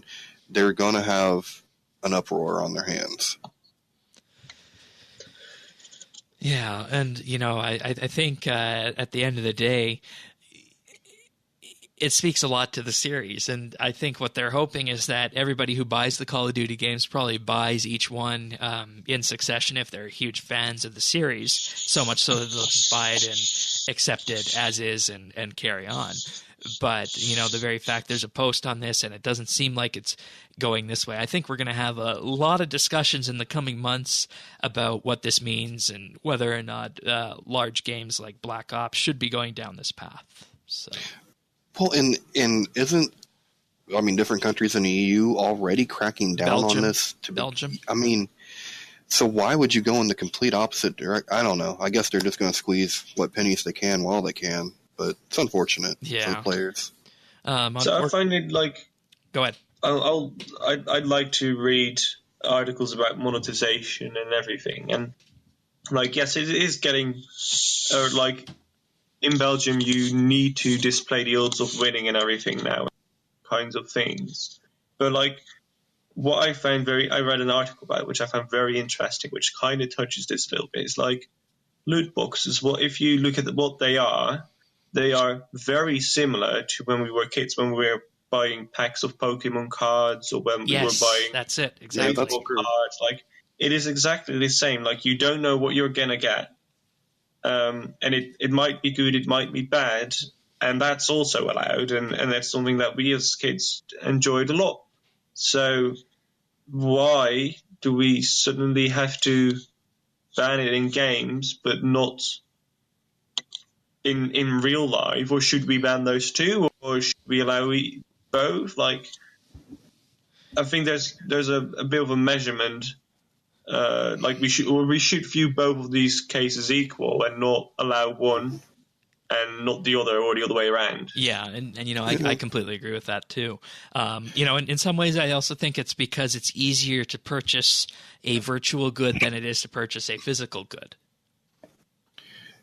Well, I would have been all for some consistency. If I would have known what the odds were of getting a good card in a magic pack, I would have been happy. At least I would have known the odds. I don't know. It's a brave new world we're in, right? Yeah. And it's that's exactly it. Games as a service, and the question is, with free-to-play games, how can you monetize and whatnot? And I think we're all very fortunate to be in the situation that RuneScape is in that, when you look at other games out there, mobile games and such, it could be a lot worse than it actually is, but RuneScape does it fairly well. And that's something I always point out to everybody, is that if you look at other games, you look at EVE Online here, you look at World of Tanks, you can buy one vehicle for $70 or $80 US in that game. So... It's just absurd the way some of these things go. But I think Black Ops and Call of Duty players are going to need to have a look at this and consider if they want to get the next iteration from Activision. Well, they were smart enough to not drop it when the game launched, because that would have that would have been a boatload of PR that wouldn't have sunk them, but it would have been pretty. So I guess they bad. did learn something from EA then, right? Yeah. All right. Well, that's it for tech news this week. Let's start wrapping this up then. Let's start with the achievements of the week. I believe Mod Porky has the first four. So I've got the honors of doing the first four. Up the Iron 05 has achieved 99 thieving on February 19th. Congratulations to you. We've got Omega, who has 120 mining. He's been working very hard with the new mining and smithing update. He achieved that on February the 18th. The Quiver has got 99 invention on February the 18th. And then last but not least, from me at least, we've got a few more. We've got Mr. Jingles, or Mr. Jingles, who achieved 120 prayer on February 17th. Nicely done, everyone. Next up, we have Ro-Ho-Ho with 99 rune crafting on February 17th. Xenon Ray got 120 Constitution on the 16th. Dirtbolt New got 99 rune crafting on February 16th. Fror with 99 magic on February 16th. And Chaz 5100 with 99 magic also on February 16th. Did you now skip Dirtbolt Neox? I said his with 99 rune crafting. I'm falling asleep apparently. Oh dear. Uh-oh. We're almost there. Then we have a collection from Fror with 99 thieving, 99 ranged, 99 fishing, and 99 farming, all on February 15th. If Fror isn't maxed yet, they are on their way. That's going to happen on Double XP weekend, probably. Exactly. Yeah. XP weekend is around the corner. Yep. And we wait for the wall of text awaiting us next week in terms of achievements for Double XP weekend. Yes, Well, that's we going to be a do. massive one. Oh, it's Oh, it usually is. interesting. Normally we can't get through them all. But No. Really? yeah, because that's how many there are. I think last Double XP weekend we had like 70 or 80 of them. Yeah, it's like Oof. pages. Yeah. But great job, everybody. Congratulations. Some Nicely great done. achievements. Nicely done. Congratulations. And, as with podcast tradition, we're going to wrap this up with a pick of the week. And it seems fitting to hand this pick of the week over to Mod Porky. So what do you got for us? So I've gone for one of the things that I like. So I've gone for a quirky movie that I'm very keen on seeing very soon, which is the Lego Movie 2, called The Second Part as a subtitle. Released on September the 6th in the Netherlands, and I believe the day after in all the other countries almost, where we follow Eden in another beautiful adventure with equally as good music that we all know and love, and it's probably encased in our memories that we can sing out loud anytime it needs.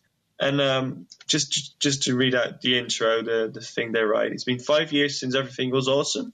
There we go, we've got our song reference. And the citizens are facing a huge new threat, Lego Duplo invaders from outer space, wrecking everything faster than they can rebuild. Go watch that in cinemas now, I would say. I haven't seen the first Lego movie, but I've heard it's pretty good. And based on what we hear here and what I've seen so far, previews for the second also seems like a good one. And I think there's something in these movies also, from what I've heard, for people of all ages, I'd assume too. Good social commentary and the like. Absolutely. Like what I really like about movies like these is that they usually have like a very easy to grasp story, but there's usually a nice deeper meaning to them as well. And then in the end, like the final act, everything comes together. And I'm always like, they had a very good idea. They did that really well. That's why I really love those quirky movies and like these animated movies and things. And also in particular for like the Lego movies, how they've built the world out of Lego and how they've animated that and how they've done those things is just fantastic and amazing to see. I believe they even do some parts with stop motion, but I could be wrong. Oh wow! And that's something you don't hear anymore in Yeah, 2019. no. So Yeah. that is an old art, to say the least. Mm-hmm. Yeah. All right, that sounds good. Lego Movie 2. Now, what have we been up to on RS? Tanis, what you been up to this week? Obviously, double XP weekend prep. What else? A little bit, yeah. Well, unfortunately, I've been fighting a cold or sinus infection. I don't know. I'm not a doctor, but WebMD tells me it's one of the two. So I've had less time than I usually do, but I've actually went back to doing some Slayer, because I remember when I told you I was never going to take my masterwork off once I got it done? Yeah. Well, I haven't, and it's probably smelly by now. so I've just been doing some Slayer, and well, of course, been hitting up the farm here and there, and got everything plants in the ground in anticipation of double XP tomorrow. So yeah. Alrighty. How about you, Mod Porky? What have you been up to on RS? I'm really enjoying the thieving stuff at the moment. So I'm working on safe cracking. I actually achieved. Okay. I don't know which level I achieved, but I've been doing quite a bit of safe cracking lately, and I'm not sure whether I want to aim for 99 thieving this weekend or not. I'm a bit split between whether I should be healthy and go outside or keep going for that XP, really, like make it like unhealthy amounts of time that I'm going to invest into it. But that's what I've been up to. Alrighty. Nice. Shane, are you going to tell him about your safe cracking experience? Oh yeah, when we were discussing the safe cracking update last year, we had Tanis and Sirion on the podcast. Sirion's one of our other hosts, and we were discussing it from a mechanical perspective. And I didn't notice this at first, but you get more optimal XP if you click on the safe when it flashes. And of course, the blind person pointed that out to the both of us. That's one of the first things I noticed. So that's a good laugh always with safe cracking. But as for me on RS this week, I have completed the necessary ingredients to get 120 Herb Lore. It's going to be about 5,500 Saradomin brews and 1,000 Super Melee potions. Of those 5,500 Sara brews, I farmed about 4,200 Toad Flax on my own. So there's going to be a nice amount of profit coming in off that. So we'll be reaping the benefits of that. Good timing, Shane, because you might need some of those Monday. Yeah. And, obviously I'm not going to use 5,500, but I can dump into that supply and sell a few to the crazy PVMers. So that should be good fun. But beyond that, double XP weekend, I'll just dip into the protein supply. And I have a ton of protein cogs. I think it's somewhere around 4,000 protein cogs that have just been stacking up over time to do. Jeez. Yeah, wow. they just stack up. They just stack up daily keys. But aside from that, really enjoying the gem rework from last week that saw the health reduced of the gem rocks and Prif. My record for 1 hour is getting 3 onyxes in a single hour after it was fixed. So that was You're the luckiest. You're the luckiest player I've ever known. Like I'm glad you're not a PVMer, because then I would probably not like you as much. Well, maybe we should you'd be walking away with like, just all the stuff, all of it, like wands, orbs. Yeah. And Pernasius actually got 4 onyxes in 1 hour after it was fixed. Ooh, holy cow! Yeah. So gem mining's pretty good these days. Even if you don't get onyxes, you can get dragon stones from them. So. Oh, nice. Well, I believe that sums up this episode of RSBANDB Update. So thank you very much, Mod Porky, for joining us. It was a pleasure having you on the show. Thank you for inviting me. And if you guys want full show notes for this episode, they're available at update.rsbnb.com. You can also join us in our friends chat for Double XP Weekend, which is BitsBytes. And if you want to post your achievements. You can join our Discord at rsbnb.com/Discord. We'll probably be in there on the Saturday night doing RuneScape-related things. But nonetheless, have a look and see what we're all up to. It's going to be a fun double XP weekend. And with that being said, we'll see you guys next week for Elite Dungeon 3. Take care, everyone. See ya. Bye-bye.